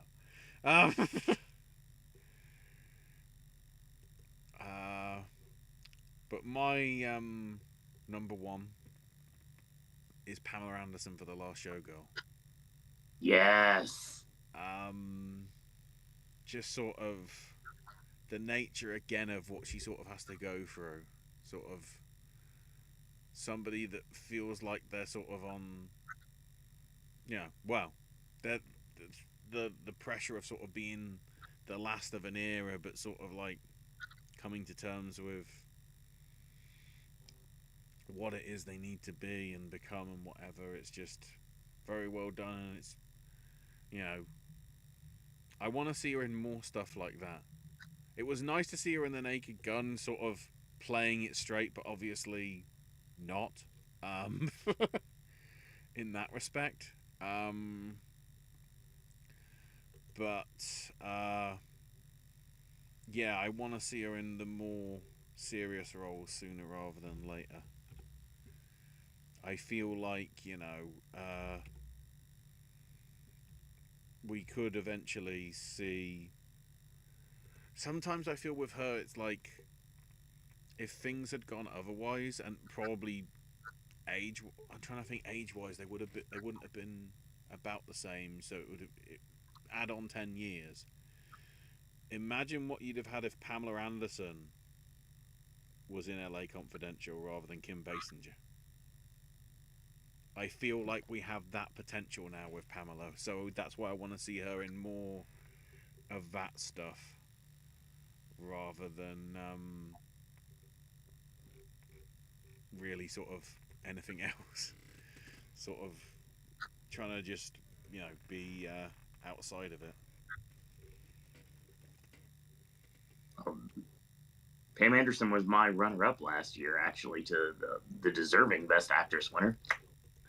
But you know, that's interesting you say that, because the great thing about your rules is you actually can bring up stuff that we've already talked about. So that's cool, to being able to say that performance is your favorite of the year. I love that. I love that greatly. I love that movie. Last Year Girl was fantastic. It did really well for me during my nominations last year. Well, AJ made me realize in real time that I made the cardinal rule and cardinal mistake. Don't forget about Emma Stone. I had to tweak some things. Honorable mentions for Best Actress: Margot Robbie for A Big Bold Beautiful Journey. I will not defend that movie anymore because I enjoy it and it hits home. So I'll just put it that way. Category fraud be damned. Chase Infinity for One Battle After Another. I had to, or she wasn't going to make the list.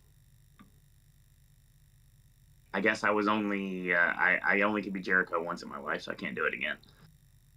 This is the fun part. My honorable mention has both of the housemaid actresses for different movies. AJ knows I took greatly to a flick that came out earlier this year called Seven Veils.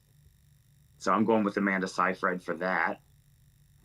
And, for all the heat she got for everything, whether deserved or not, doesn't really matter. At the end of the day, the performance still stands as one of the better of the year. I'm going with Sydney Sweeney for Christie. I think if she didn't turn a lot of people against her, a lot of people would have been more championing that movie because it was well done. I enjoyed it. I like boxing movies, though, so, that's just me. And Kirsten Dunst for Ruth, man. Such a great role. Huh? In leading, that's surprising. In leading for me, yeah.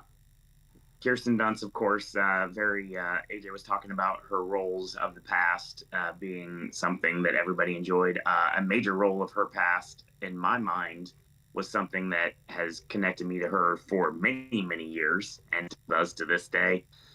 And Ruth Man was a forgotten gem that not enough people saw, honestly. It felt like it was something that in another year would have been like King Globe movie, but it wasn't. I was surprised how much Roofman stayed with me. I was thinking Oh, about tell it. me about it. Like a few days later, I was still thinking about it. Look at my list here that I have right in front of me. I was like, damn, I went for Roofman a lot. Honorable mention, yeah, but still. So because of honorable mentions, and AJ made me realize something in real time, Emma Stone goes from Kinds of Kindness being honorable mention to getting nominated as Best Actress for Begonia. I go with Rose Byrne for If I Had Legs, I'd Kick You. A movie I didn't necessarily take to, and a movie that's really hard to get through, but that performance sticks with you. And Rose Byrne in another year would have wiped the mat with everybody else in the competition if there was no Jessie Buckley this season. I have Renata Rensva for Sentimental Value. Again, really took to the movie. And of course, my runner-up was Kate Hudson for Song Sung Blue. I love that movie. I love everything about that movie.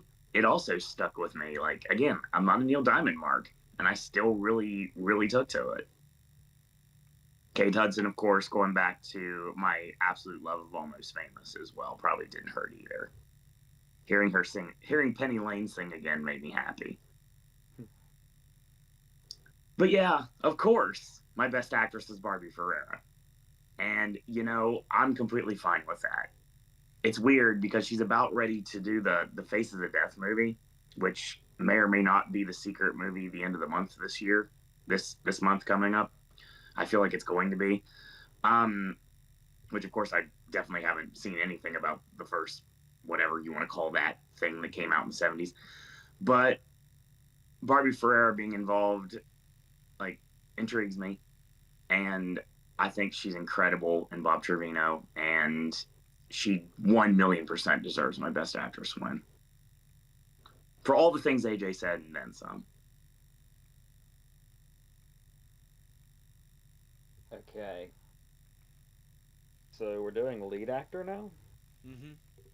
From what you told me on the phone, this is your longest list. As it should be. I feel like I've been saying for months now, this whole category.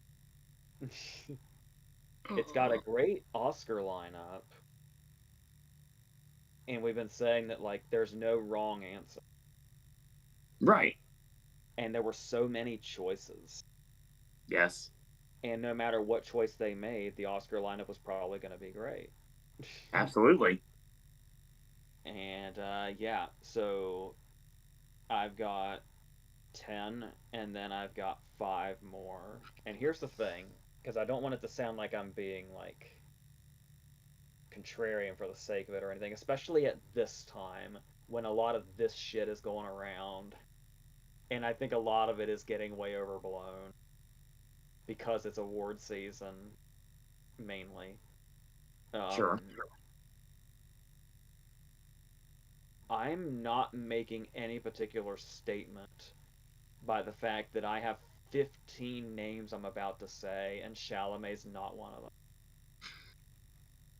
It's just strictly these are the performances that spoke to me more. I like him. I like him a lot in Marty Supreme. And I'm generally a fan of him, period. That's just the way it played out when I made this list. Yep. That's all it is. I'm not saying anything against him. And I'm not saying I didn't like him in Marty Supreme, because I did. But that's just what happened. So make of that what you will. Unofficial 16 is what he is, basically. I don't know. Yeah, this year's been great. Seriously. We were just saying what we said about Roofman, and Channing Tatum's not here. He might be 16. We'll talk. Don't worry. I got you. All right. I'm just gonna. These 5 under the 10 aren't really in an order. I'm just gonna say them. Wagner Moura for The Secret Agent. Cillian Murphy for Steve. Very good in that. Dylan O'Brien in Twinless. Excellent. Mona Mahis for the voice of Henry Job, the lead actor in that. And Lee Byung-hun for No Other Choice. AJ's honorable mention brought to you in part by the Film Independent Spirit Awards. Only one of them was nominated for Spirit Awards, Dylan O'Brien. But I see what you mean. Yes. Well, okay. The international branch of the Academy. Okay. My number 10 was nominated for Spirit Awards. There you go. We'll get there. So yeah, those are the ones I just said. Those great ones I just said are before 10. Wagner Moura. Oh man. Whoops. You forgot him too? Yes. God dang it. Good Lord, man. At this rate, I might as well say Bob Trevino is disappointed in you, Owen. I can respond with a term that's not possible, but I don't want to say that. So, my number 10 is Theodore Pellerin for Lurker. Huh.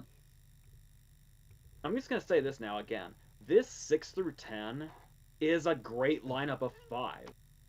This is a top 5 in any other year, I would say. Except this year. 9's DiCaprio. 9 is DiCaprio for One Bow After Another. 6 through 8, I could have sworn we're going to be in the top 5. 8, I was so eager to say 8 because I want this performance to have the love it deserves. It's Clooney and Jay Kelly. I really needed more people to see that and love that performance because he is amazing. I've talked a lot about how I think Clooney isn't given the credit as an actor that he should be. With all this, he plays himself bullshit. Even though this is the movie he plays himself the most in. He's literally playing himself in this. I mean, but it's fantastic. And that last scene is heartbreaking. You got something, Owen? You called me on Wagner Moore and Emma Stone. I'll call you out here to make it even. You didn't run Adam Sandler. I know. That was conscious. Not even as an honorable mention? No, he's good. He's good in it. Billy Crudup might be better. Interesting. I still hate the fact I haven't seen Jay Kelly. Number 7, I would have sworn was in top 5. It's Cooper Hoffman for The Long Walk. Oh my God, yes. And number 6, everybody was so pissed off at the Oscars. And I was like, oh, don't worry. I've got him in my top 5. No, you don't. No, I don't. Oh, Mescal missed your top 5. It's Jesse Plemons. Oh, really? Did you think it was Mescal? I did think it was Mescal. I didn't know. I honestly didn't know what to do with Mescal. That's fair. He's so on the leading supporting line. I have no idea where the fuck he goes. He's not in my list either. I forgot about him as well. Let's shout him out. We love you, Paul Mescal.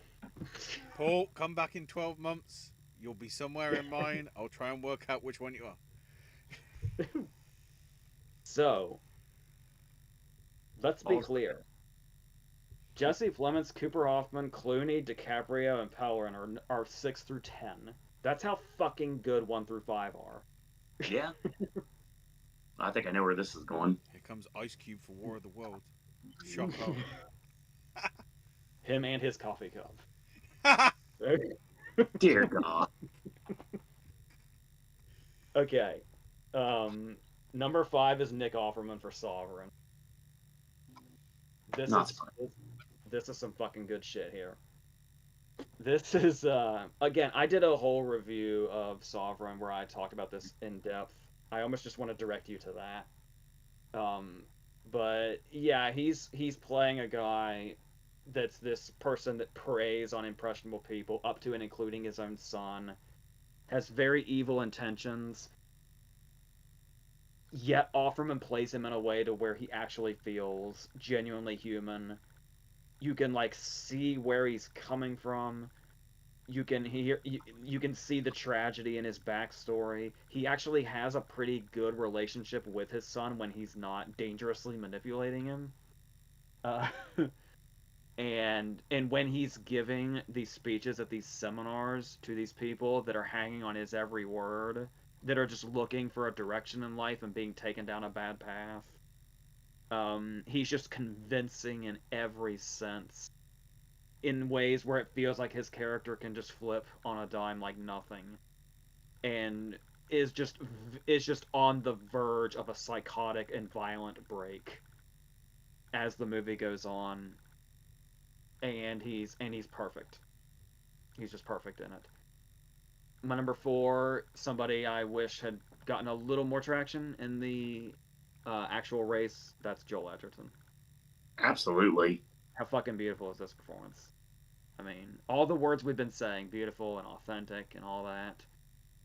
And again, not using a lot of dialogue. It's a lot of just expression and emotion.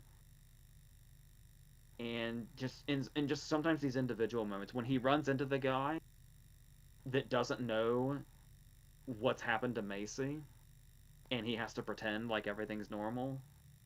It seems like this where he's caught off guard, and in all these different scenarios of when we're getting towards the end, and we're not even sure, and he's not even sure if what's happening in his life is in reality or not.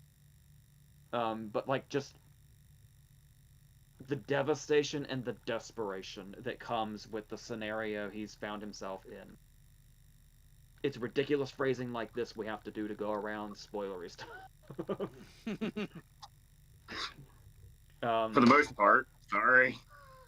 but yeah, I love everything about this. It's one of those very quiet human performances, and really brings home the idea that this movie is just showing that you don't have to lead an unremarkable life to have a beautiful life. And the way he plays that is, I don't need to say more. Number three is another one people probably didn't really see. They might have heard of it at the Spirit Awards because I brought it up once before. It's David Strathairn in A Little Prayer, the one I mentioned Jane Levy for earlier. And he's also playing a character that's just very quiet, and life's just kind of passing by in front of him day to day. And then we're watching a very quiet character slowly have to come out in a way. He never has like a really big scene or a really big moment. He's another one of these guys where it just feels so real watching him go through the different things that are put in front of him, the different conflicts, and how you get the sense that he's a guy that's kind of letting life walk all over him, but you're also not quite sure where all he'd land if he spoke out as much as he could. It's a guy that you feel like would be a very loving member of your family who is also very complicated in many ways. And it's something that's Strathairn's just one of those actors that I think always gets a lot of credit when he's noticed, but I don't think he's noticed near as much as he should be. And parts like this, just the authentic guy that is somebody that you would know in your own family, and playing that with with all notes completely perfect. And then when the big scenes come, being able to play them in a way that's big but not, if that makes sense, to where you can get the sense through him when the movie's reaching its big emotional moments, even though they're not being played in the soap opera like fashion that they could be. And it's just his little changes in expression and his little emotions barely coming through, and they feel big because everything's been so small up to this moment. And it's yeah, I just really love, and the more it went, the more I was really falling in love with this performance. So yeah, I can't say enough great things about the actor himself and this role. If you've done the math and you've watched our previous videos, you know who number two and one are. And I feel like I've said a lot about them already, so I can just say number two is Ethan Hawke. Again, what I was saying with Blue Moon earlier about how it's funny and it's sad, and we see the chaos in the characters, all of that comes back to Hawke's performance. Absolutely. I've talked about the scene at the end when he drops the cards and he's picking them up and talking about his pipe dreams for the night as if they're gonna happen, and it makes you want to fucking cry. And that's even with like even taking out of the equation that from the opening scene we know what his fate is. We know in the opening scene we know that his very lonely death is months away. And even without knowing that, there's just a deep, deep sadness here. But again, I also just love how funny and bitchy he is. So, Oh yeah. and I've expressed in pretty much every awards video we've done this season that my favorite performance of this entire year in any category is Michael Jordan in Sinners. I'm a fucking sucker for a dual role the physicality here. You've heard about the way he like his shoe size played a part in how he played different characters. One character has dimples and the other doesn't. You can literally, if you watch his screen tests, without even with before he does the hats, just in his expression and his posture, you can tell which one's Smoke and which one's. It's fucking insane. It's fully believable. Like if somebody came out and said, "I actually thought Michael B. Jordan had a twin brother," I would not call them an idiot. I'd be like, I get it. Yeah, I can get it. the vibes are very similar to when it. The only other one that comes to mind recently is when Hardy played both Cray brothers in Legend, Yeah. and yeah, basically just had physical manifestations differently for both, but like just epitomize the characters perfectly.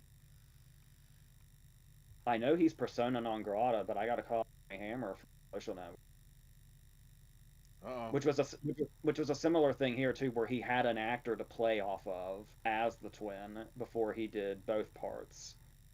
Um, just my favorite scene for both performances. I'm surprised hasn't been used for one of his awards clips yet, and it'd be great if it was his Oscar clip. They keep using that same scene in the house. That is not doing the performance justice because they're only showing Smoke. Um, the scene where Smoke is inside and Stack is outside with Jack O'Connell, and he's saying like, "We were never going to be free." That scene, and Smoke's just reacting off of him, and you know he's reacting off of his own performance that's not directly in front of him. That's the scene that really puts it over the edge for me, where it's like, this is my favorite work any actor's done here. So yeah, I I've been saying that this whole season, and I'm sticking to it.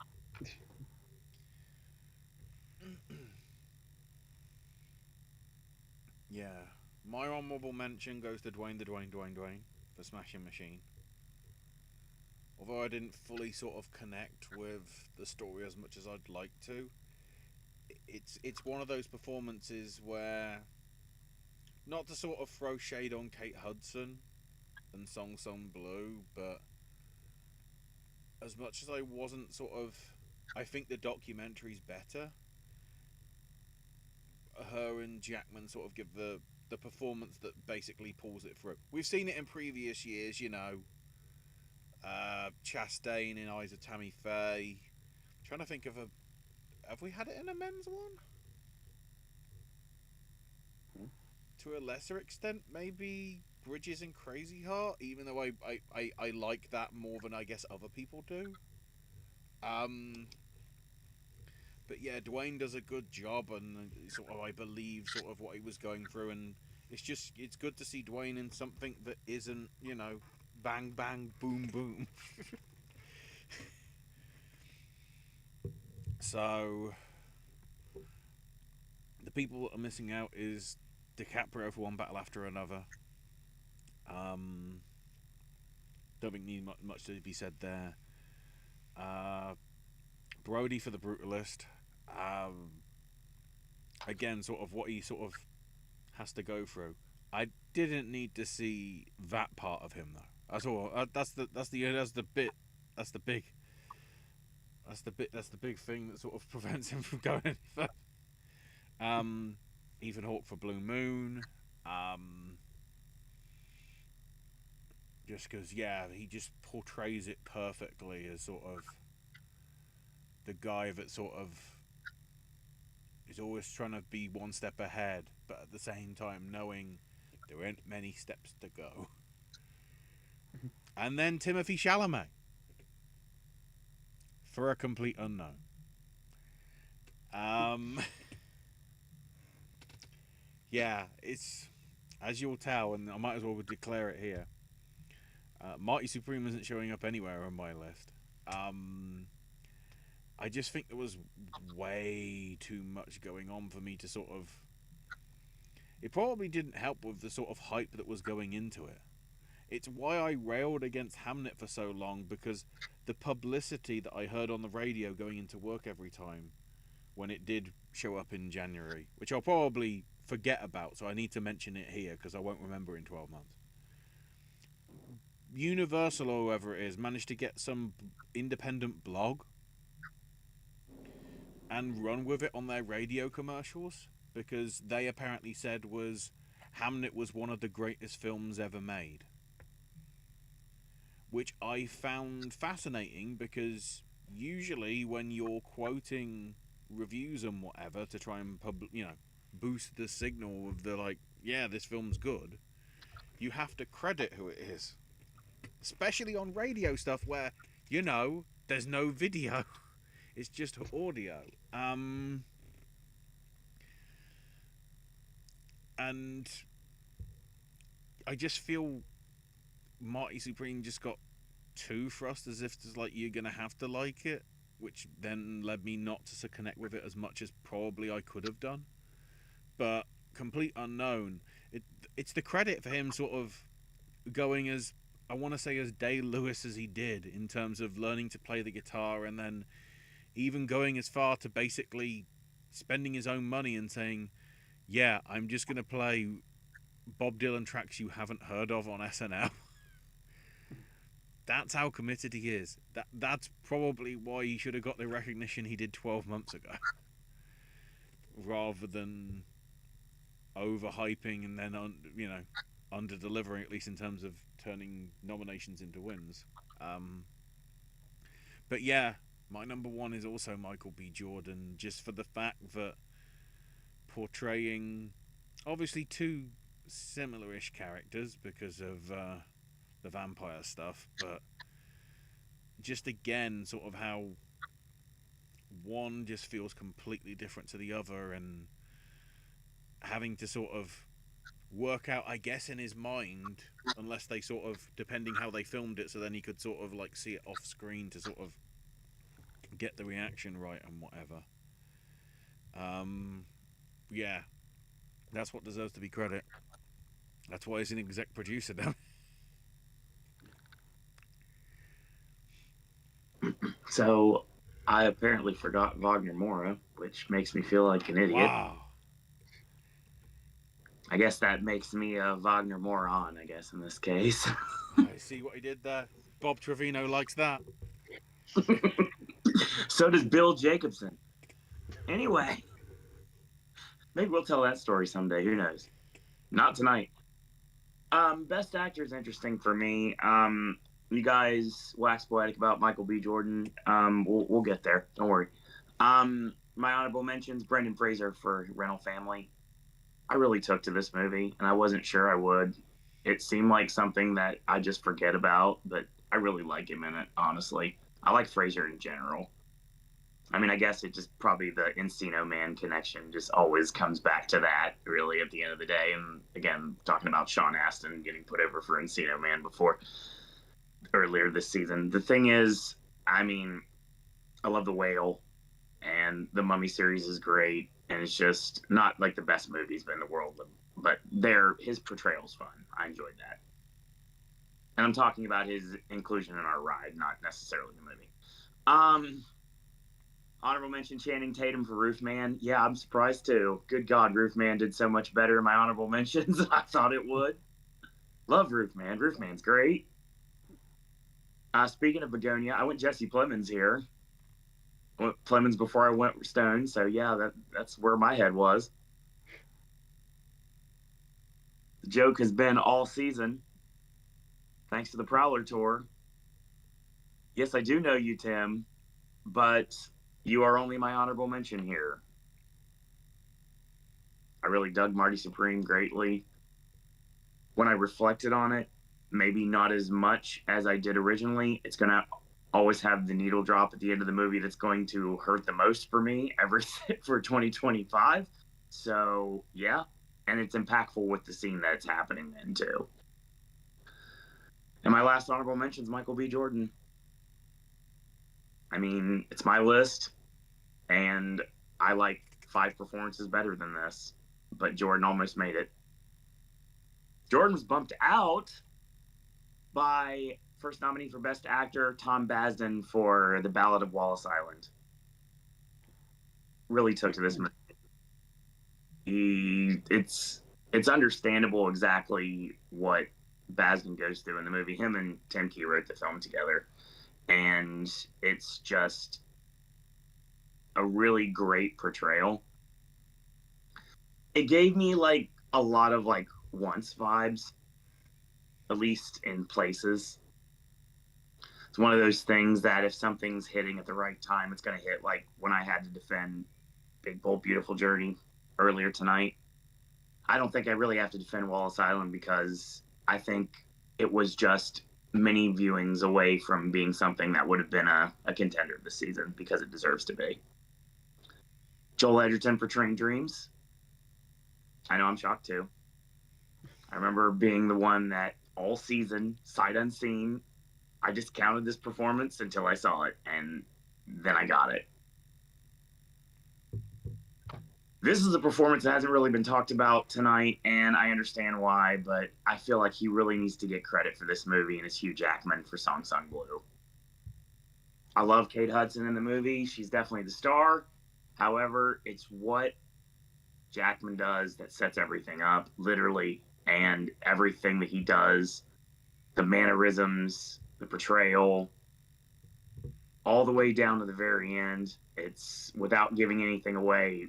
That is one of the, I think, Bob Trevino's ending, like not necessarily the ending, but what we're building to the ending, the big thing you're waiting on, what may or may not happen, is easily the most heartbreaking thing I've seen this season, without a doubt.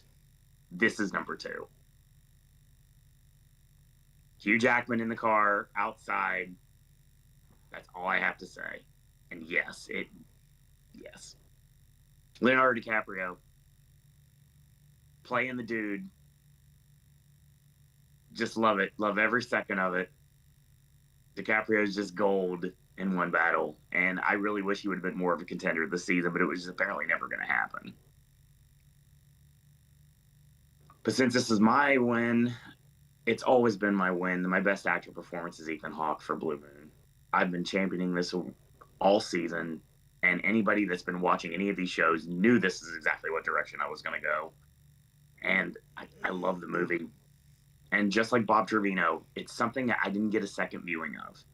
And it resonated with me enough to not only have Blue Moon be the movie that toppled Bob Trevino, which lasted all year long, basically, before One Battle After Another came out,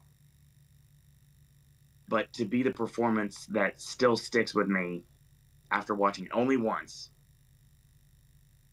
That takes a lot. And Ethan Hawke just really did a great thing with his portrayal of Blue Moon.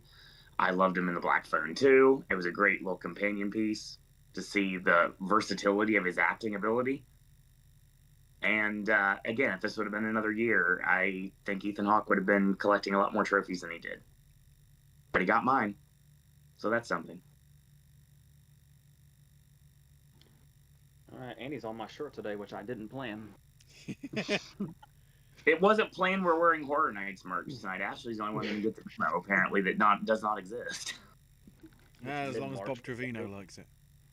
Exactly. All right, let's do director. I have 2 honorable mentions under the 10.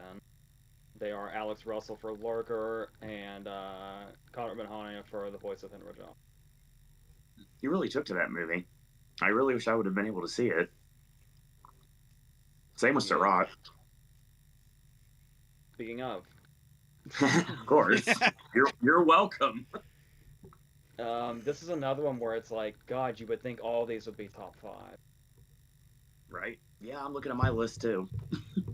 For 10, I've got Lanthimos for Begonia. At 10. Looks like Owen forgot him, but I got him at 10. God dang it, yeah, I did forget him. Number 9 for me is Francis Lawrence for The Long Walk. Okay, now we're on the same page. Okay, we're good. Number 8 is Oliver Lachey for Surratt. Another one I thought would be so much higher than it was. Number 7 is Ava Victor for Sorry Baby. This is another one where 6 and 5, I had a really hard time breaking up. I went ahead and said number 6 is Paul Thomas Anderson for One Battle. Yeah. Top 5 are so fucking good, PTA is number 6. We'll get there. Don't worry. Well, my number 5 might be a little controversial, and he's kind of the only one I feel like I have to explain. I think everything that's been said before, the other 4 have spoken for themselves. My number 5 is Danny Boyle for 28 Years Later.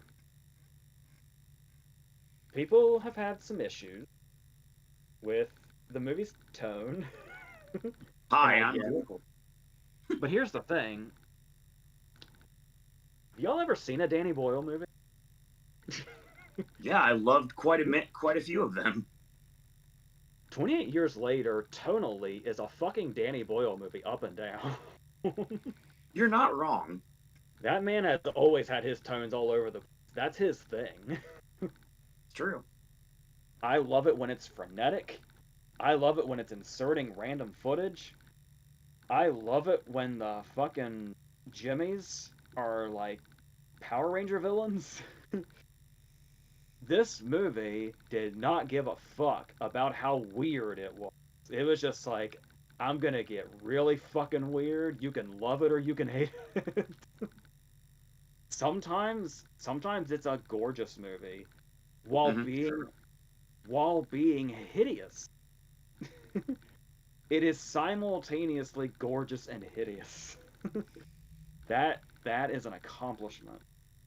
And all of this is said with affection. And I was kind of comparing it because when you look at 28 Days Later, that movie is all gritty. There's like maybe a couple of scenes that are like, oh, there's like a peaceful beauty going on here. This one's got like all of it happening all at once. This movie is like a fever dream in the best way. And by the end, it is like genuinely tear-inducingly sad. Comer's whole story and outcome. Every single tone that ever toned is in this movie somewhere, and you never know which one is coming next.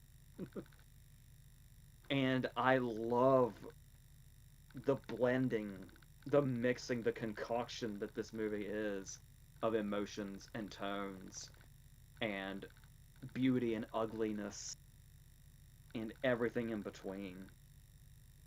I'm in love with this movie. It's so fucking weird.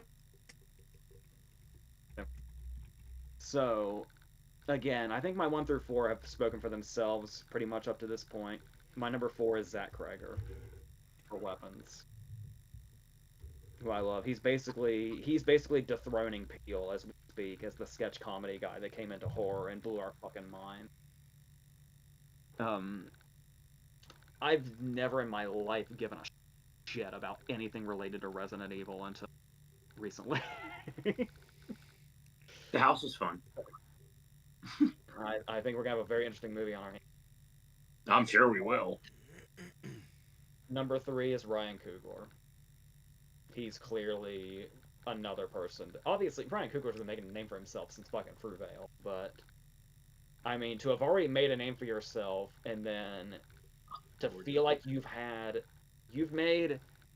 your Sundance breakout, then you had your franchise breakout with Creed, then you had Black Panther, like the first Marvel movie so far only to get that Best Picture nomination, and be it's a whole other thing and open up a whole lot of other doors as this amazing thing.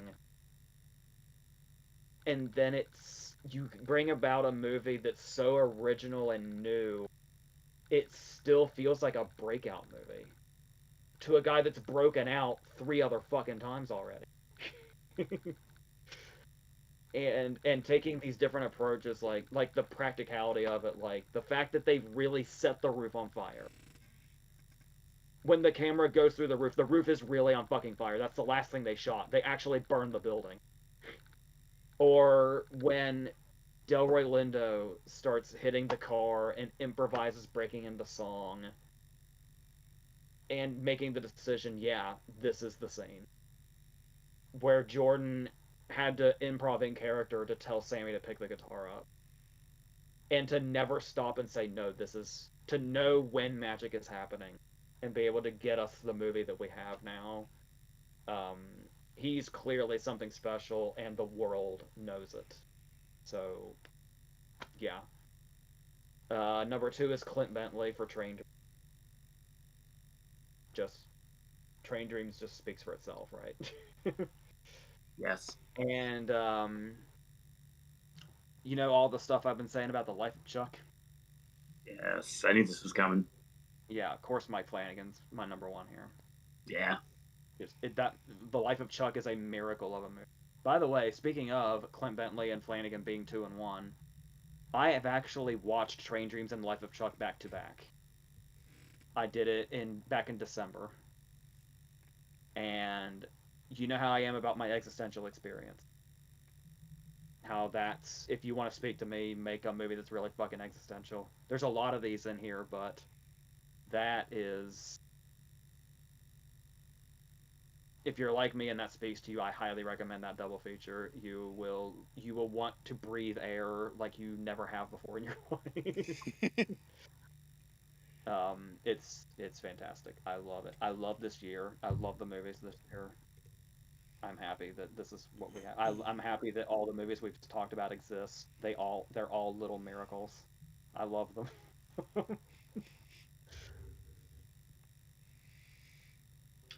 So yeah, the honourable mentions I want to do are Del Toro for Frankenstein. As much as sort of, I think the story's problematic. Sort of the direct, you can see with the direction what Del Toro was trying to do. I don't think sort of the story is as good as it can be, and the performances aren't as great as I was hoping that they'd be. But certainly, it probably helps with lots of the production design and the costumes and whatever. If we were doing text, Frankenstein would be doing a lot in there in my personal picks probably. Yeah, I'd also have Zach Krieger for weapons in the honorable mentions. Danny Boyle as well, because realistically, this is the first time he's, to some extent, gone back to a genre. Because I feel like everything he's done so far is kind of.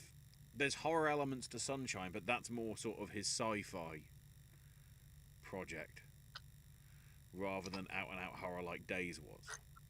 So it was interesting to see him, but probably helped by the script that Garland gave him. He really depicts it much more differently. Um, so it's more of a psychological horror than just more out and out horror that I feel Days was. 25. God, now it's nearly 25 years. Oh my god, I feel old. And then also Alex Russell for Lurker. Really good job for a first screenplay. Sticking on that front to some extent, my nominations include Harry Lighton for Pillion. Just really well put together.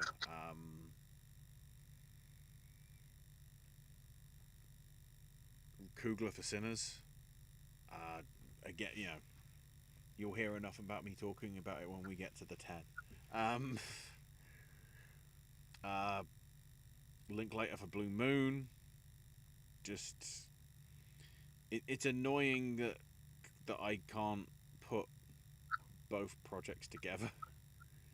Because I would, but because Nouvelle didn't come out until like mid-January here, I have to hope that I keeps in my mind and whatever for 12 months time.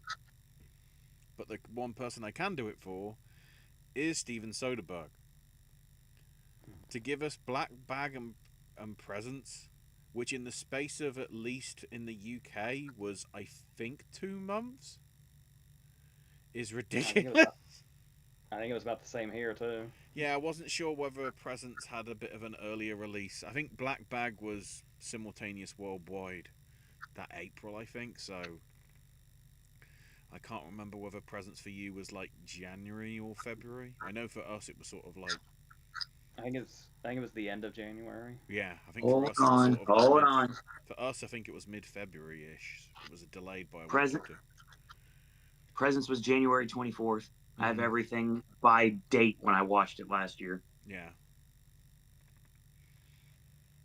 you know, two, just two completely different films, but just has his fingerprints all over it and just really well done.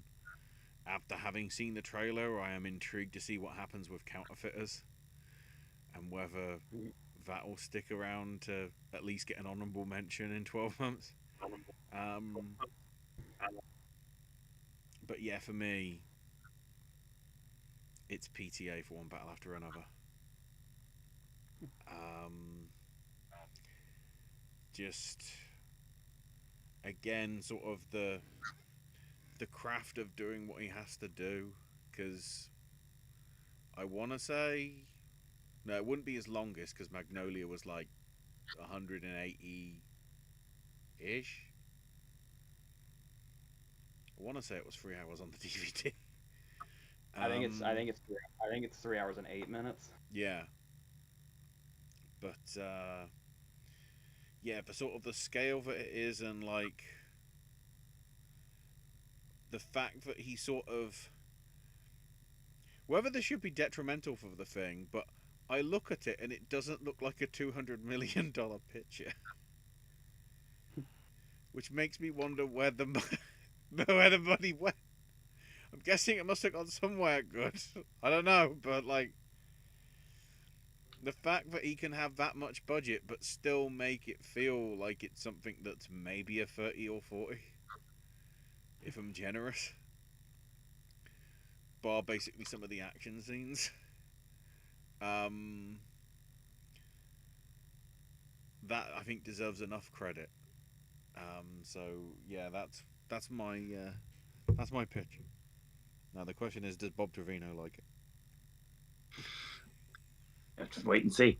Yes. So, honorable mentions: Best Director Steven Soderbergh for Presence, Craig Brewer for Song Sung Blue, Zach Kreger for Weapons, Joachim Trier for Sentimental Value, and Francis Lawrence for The Long Walk. My lineup: Best Director nominees: Mike Flanagan for The Life of Chuck, James Griffiths for The Battle of Wallace Island, Tracy Lehman for Bob Trevino Likes It, Richard Linklater for Blue Moon, and just like I hope will be said, finally, this Sunday, Paul Thomas Anderson, One Battle After Another, Best Director.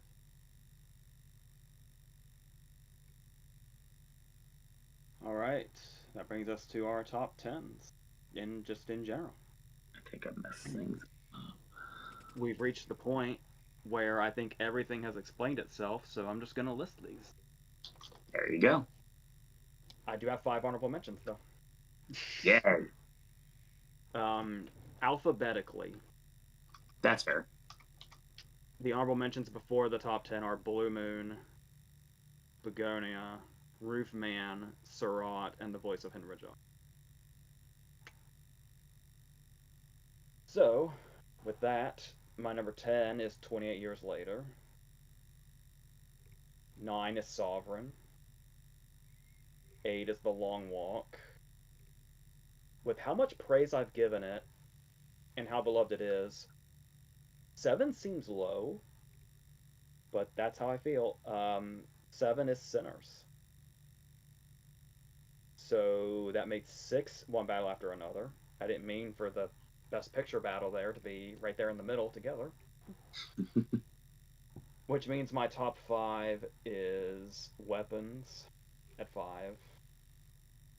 Bob Trevino Likes It at 4. 3 is Train Dreams. 2 is Sorry Baby, which means number 1 is The Life of Chuck.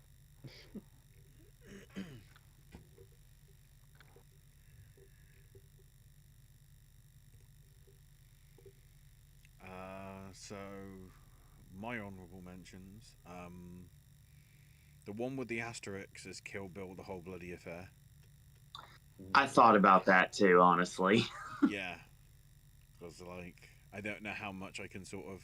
I'd also say as well, because I didn't think I'd ever see it in a cinema because of the reasons. The 25th anniversary of Dogma, I put as an honourable thing, just as be able to see that as intended was great. But aside I'm from just happy that, to get in the theater originally. yeah, for me, Lurker, Life of Chuck, Wake Up Dead Man, Sentimental Value. Yeah, I did like it. It took me a while to, because it actually I think released. I think it was a December release, the same day as Marty Supreme, so it sort of does just fall into the radar. And there was a lot of good performances. Not enough that I feel sort of was probably seems wrong to not say honourable mention, but it's just sort of this other stuff that I think I just enjoyed more. And then kind of breaking my usual rule with my 10, if you go by the previous years, the documentary, which was Becoming Led Zeppelin. Mainly just, one, I'm into the music, but two, like, that documentary ran for multiple weeks at multiple cinemas, which for any documentary to do it over here is not very often. We're talking sort of I swear sort of stuff, which I don't have in either. I was tempted to, but again, it's sort of aside from sort of the lead the performances from sort of the actors, it's sort of probably having seen the documentary stuff, I feel that's the more impressive work than the adaptation of it. So, my 10 at number 10, Nosferatu. Uh, Number 9, Begonia. As much as I sort of was not a fan of it compared to Save the Green Planet, I still think it was a very good film. Number 8, Blue Moon. Number 7, Brutalist. Number 6, Pillion. Number 5, Weapons. Number 4, A Real Pain. Number 3, Sinners. And number 2, One Battle After Another. So now you're wondering, the actual fuck. Um, you'll notice, again, with my rules, I usually like to have a foreign film. And I usually like to have an animation. So why not combine the both of them? My best picture that I saw in 2025 was Flow. Oh, nice. I figured that's where you were It going. That's was, awesome. it stuck with it that much. It was when it was opening day, I literally bought the Blu-ray, which I very rarely do because I wait for them to come cheaper in the sales. But with Flow, I was that adamant to sort of have it sort of with the limited extras and whatever. And but it's just such very well thoughtfully done, and I feel it's the best sort of animation because there's no language. It's how I felt to a lesser extent a few years back with, what was it, Robot Dreams. Yeah. It's something that it's such a simple story that can be told. I get to a lesser extent, obviously not animation, but the same with the artist. What you can tell without needing to have any language and just depict it and have everybody realize what the story is just by seeing it. It just connected with me the most. So yeah, screw you, PTA. Screw you. An animated cat beat you both. I mean, I defended the daylights out of Flow the season, basically saying it was miles and miles better than the Wild Robot. So, So since I get the last word here, because I go last every time, I'm gonna throw out shouts real quick to movies that I really enjoyed that I couldn't put anywhere that no one else has discussed yet. I'm just gonna list them: Companion, Hard Eyes, The Monkey. Ashley brought up Locked, which I really dug greatly.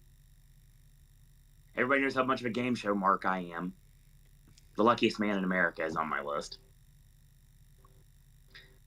The movie that at one point was AJ's favorite movie of the year, Final Destination Bloodlines. It was my favorite horror movie of the year until Materialists. F1. Together. Nuremberg. Eternity. And The Plague. yeah, the plague was absent from all of us. Yeah, I know. I felt bad about that. I don't know whether it came out over here. Let me quickly go I mean, to. I don't think it did.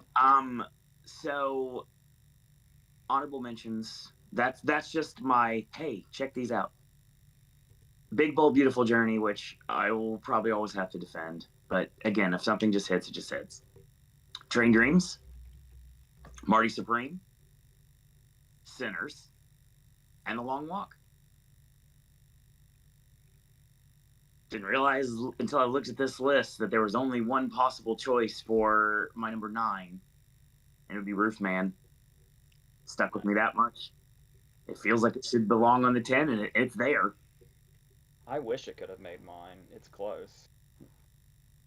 Because obviously, when I say the number 9, I make Best Picture number 10, as in like I do 9 all the way up to 2, and then my picture is 1. So that's how I do things. My number 8 is Song Sung Blue. My number 7 is Sentimental Value. My number 6 is Presence. Number 5 is Weapons. Number 4 is The Life of Chuck. And I'm sure we could have this conversation all day long. You're going to say it. Sing along with me. The Ballad of Wallace Island. Bob Trevino Likes It. Blue Moon. And the best film, hopefully again, on Sunday, we'll say the same thing. One Battle After Another. I got distracted by the fact that we all have weapons at 5. Oh my God. And Ashley said A Real Pain at 4. I think A Real Pain was my number 4 last year. It could have Was been. unintended. It's just the other three. The other three had recency bias, but it's like so. Looking at that, for the ones that fall between the cracks, yeah, A Real Pain was my favorite from 2024. A Real Pain was my number 8 last year.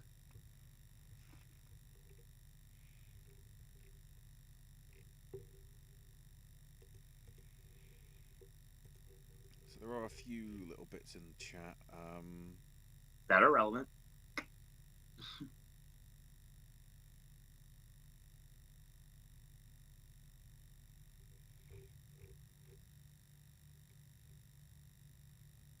So Parsnip says what the worst nominations are.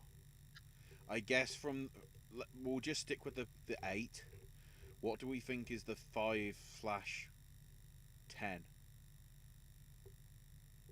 Like, which is the weakest of the nominations that made it in? You mean for each category? Yeah. Well, Lordy's the one I know off the top of my head. Yeah, Lordy's the easy answer. Frankenstein and Adapt is probably the weakest of the 5.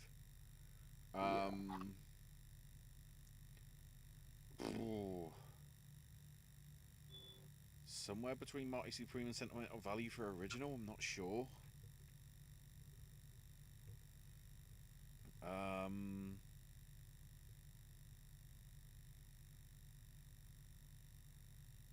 Probably L. I'd say L was the least prominent of the two between her and Inga. I War. think AJ and I both disagree with that statement. Worst is definitely a strong word, but the supporting actress that left the least impact on me was Wumi Misaki. Yeah, for sure. yeah, Lordy for Frankenstein for sure.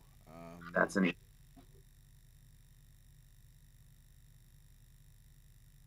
I mean, she's definitely good in her own right, but there's only one person in leading actress I didn't just mention in one way or another, Yeah.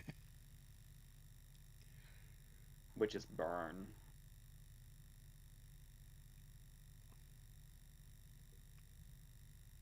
And for actor, I gotta say Chalamet by process of elimination.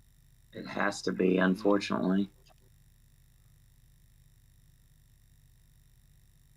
probably Safdie for directing, because I think Zhao does a very good job with what she does. So, and I would have then said Zhao myself, but that's Ev- personal heat towards previous years. So yeah, if you wanted to legitimately have an answer, yeah, probably Safety. Yeah, everything is so good. I don't like this question. No, it's not fun. I don't like it. And Frankenstein for Best Picture never should have happened. Let's go. uh, Josie was asking favorite coming of age film, happy ended Japanese film. Would you consider one but after another a coming of age film when talking about Chase? To I some think that's a extent, little bit of a yeah, I'd say so to some extent because of obviously she sort of goes from not knowing a lot about her parentage to being thrust quite vastly in. Hmm. the scene where her friends come over and then when she's at the dance are probably the only scenes that qualify. Oh, Josie Agreed. also mentions 28 years later is a good choice as well. Just watched The Useful Ghost. It was Thailand's Oscar submission, but was disqualified for some reason. And another great coming of age film, President's Cake, which is Iraq submission apparently for international feature that I think missed out.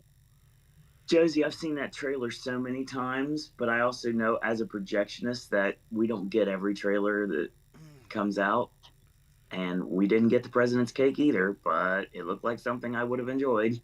And yeah, to some extent, Life of Chuck's a coming of age film as well. Yeah. Oh, for sure.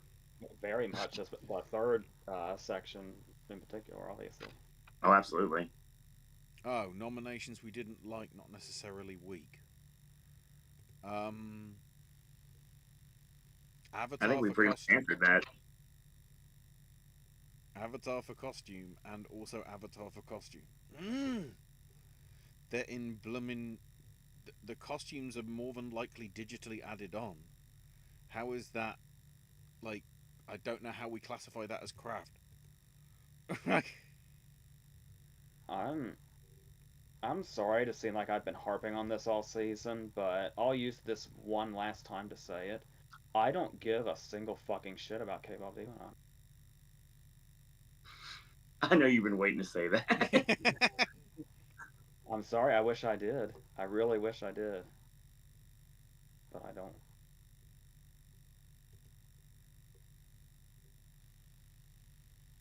Frankenstein I feel like is underwhelming in total, but I'm not gonna fault it for production design and costumes. No.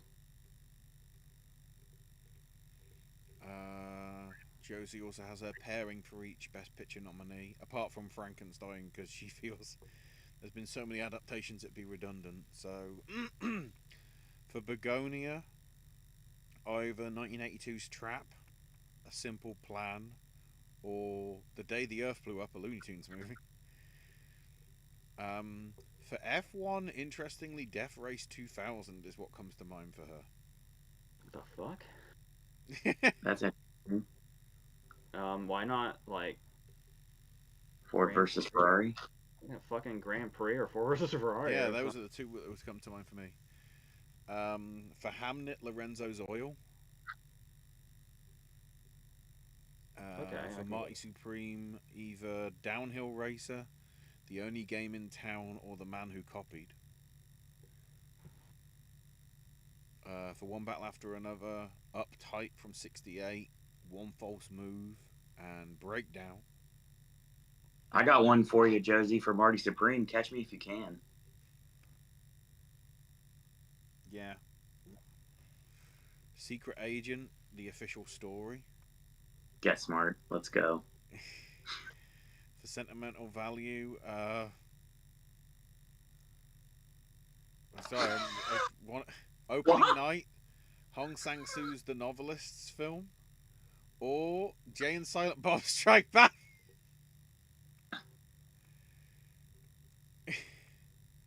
And, and sentimental value. Yeah. Yeah.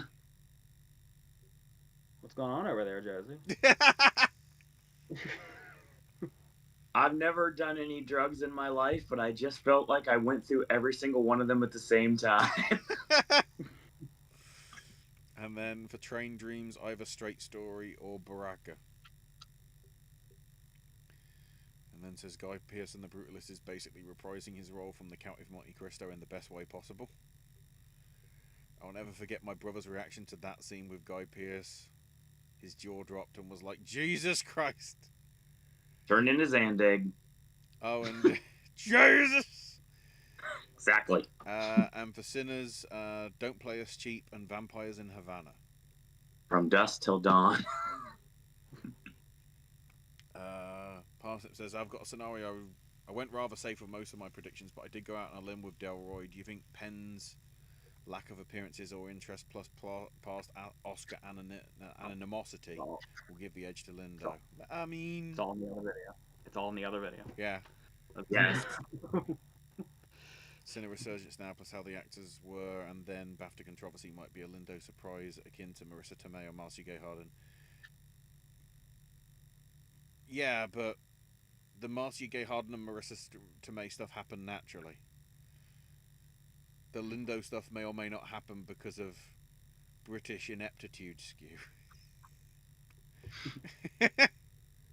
Nice.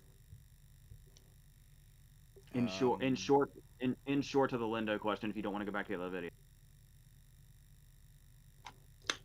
No. But yeah, so the one thing I guess we might as well briefly mention, because it's the last time we'll talk before after the Oscars, at least on stream. Matt Berry's the official announcer. Yes. Fuck yeah!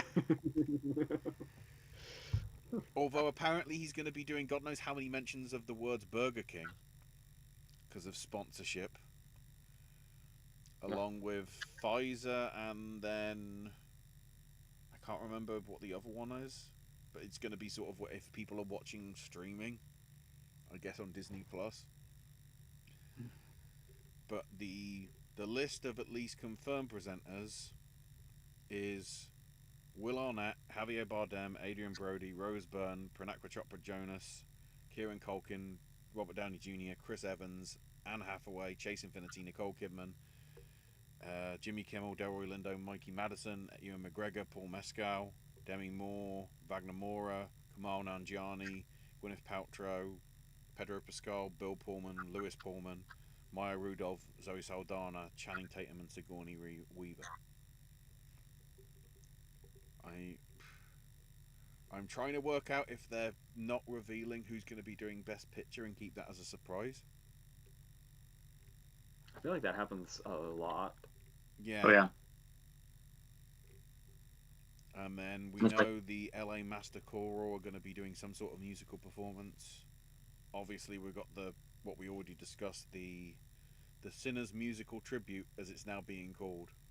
So it might not just be I Lie to You. So it's like we're doing other songs just to piss off Diane Warren even more. They legitimately said this week that they are going to recreate I Lied to You on the stage. Mm-hmm. That's gonna. I can't wait. That's going to be amazing. It'd be great to see that before your eyes. And then apparently Josh Groban is going to be singing. So I guess the rumored Barbara Streisand thing isn't happening. Possibly. Josh Groban singing Memories. Let's go. There's also rumors that The way Billy we were. Crystal and Meg Ryan could be reuniting to honor Rob. And they have confirmed that we're going to have Wig, Rudolph, McCarthy, and Byrne reuniting to mark the 15th anniversary of Bridesmaids. Along with the Marvel deal with Downey and Evans at least. And then I don't think we know anything else. Oh, we know that the casting is going to be presented in the 5 people on stage. I think they've said that. So I wouldn't be surprised if that's where Mescal and Lindo are probably appearing. In terms of that, among with the others that we've already gone 3.5 hours. Yeah. Let's see how it goes. Hopefully the ceremony does go ahead, because we've got this security risk and whatever that's sort of going on right now. On top of the fact that the voice of Himbajar people can't even go because the directors are Palestinian, so they're on the travel ban list right now. So if by chance they did win, they wouldn't be able to accept the award, which ain't great.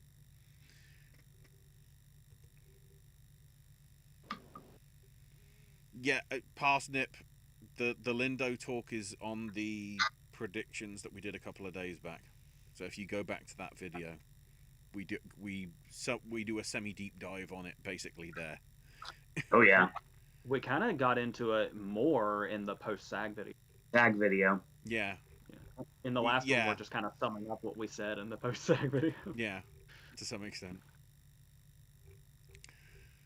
So yeah, I think that's where we'll leave it for tonight, and we'll be back on Monday for the fallout from whatever happens.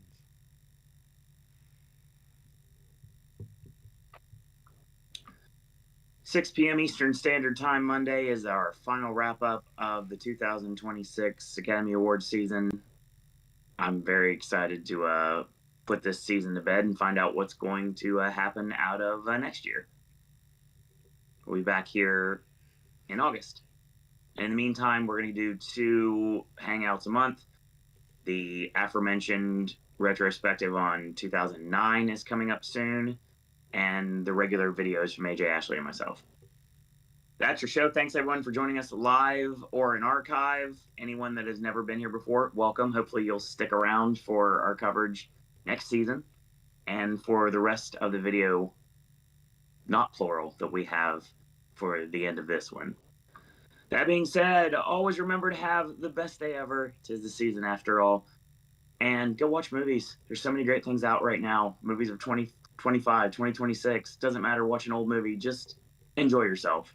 And get ready for the Academy Awards this Sunday night. And in the meantime, I want to thank you guys and girls out there for watching. And until tomorrow, boys and girls. Until Sunday, boys and girls. That's all we got to say about that.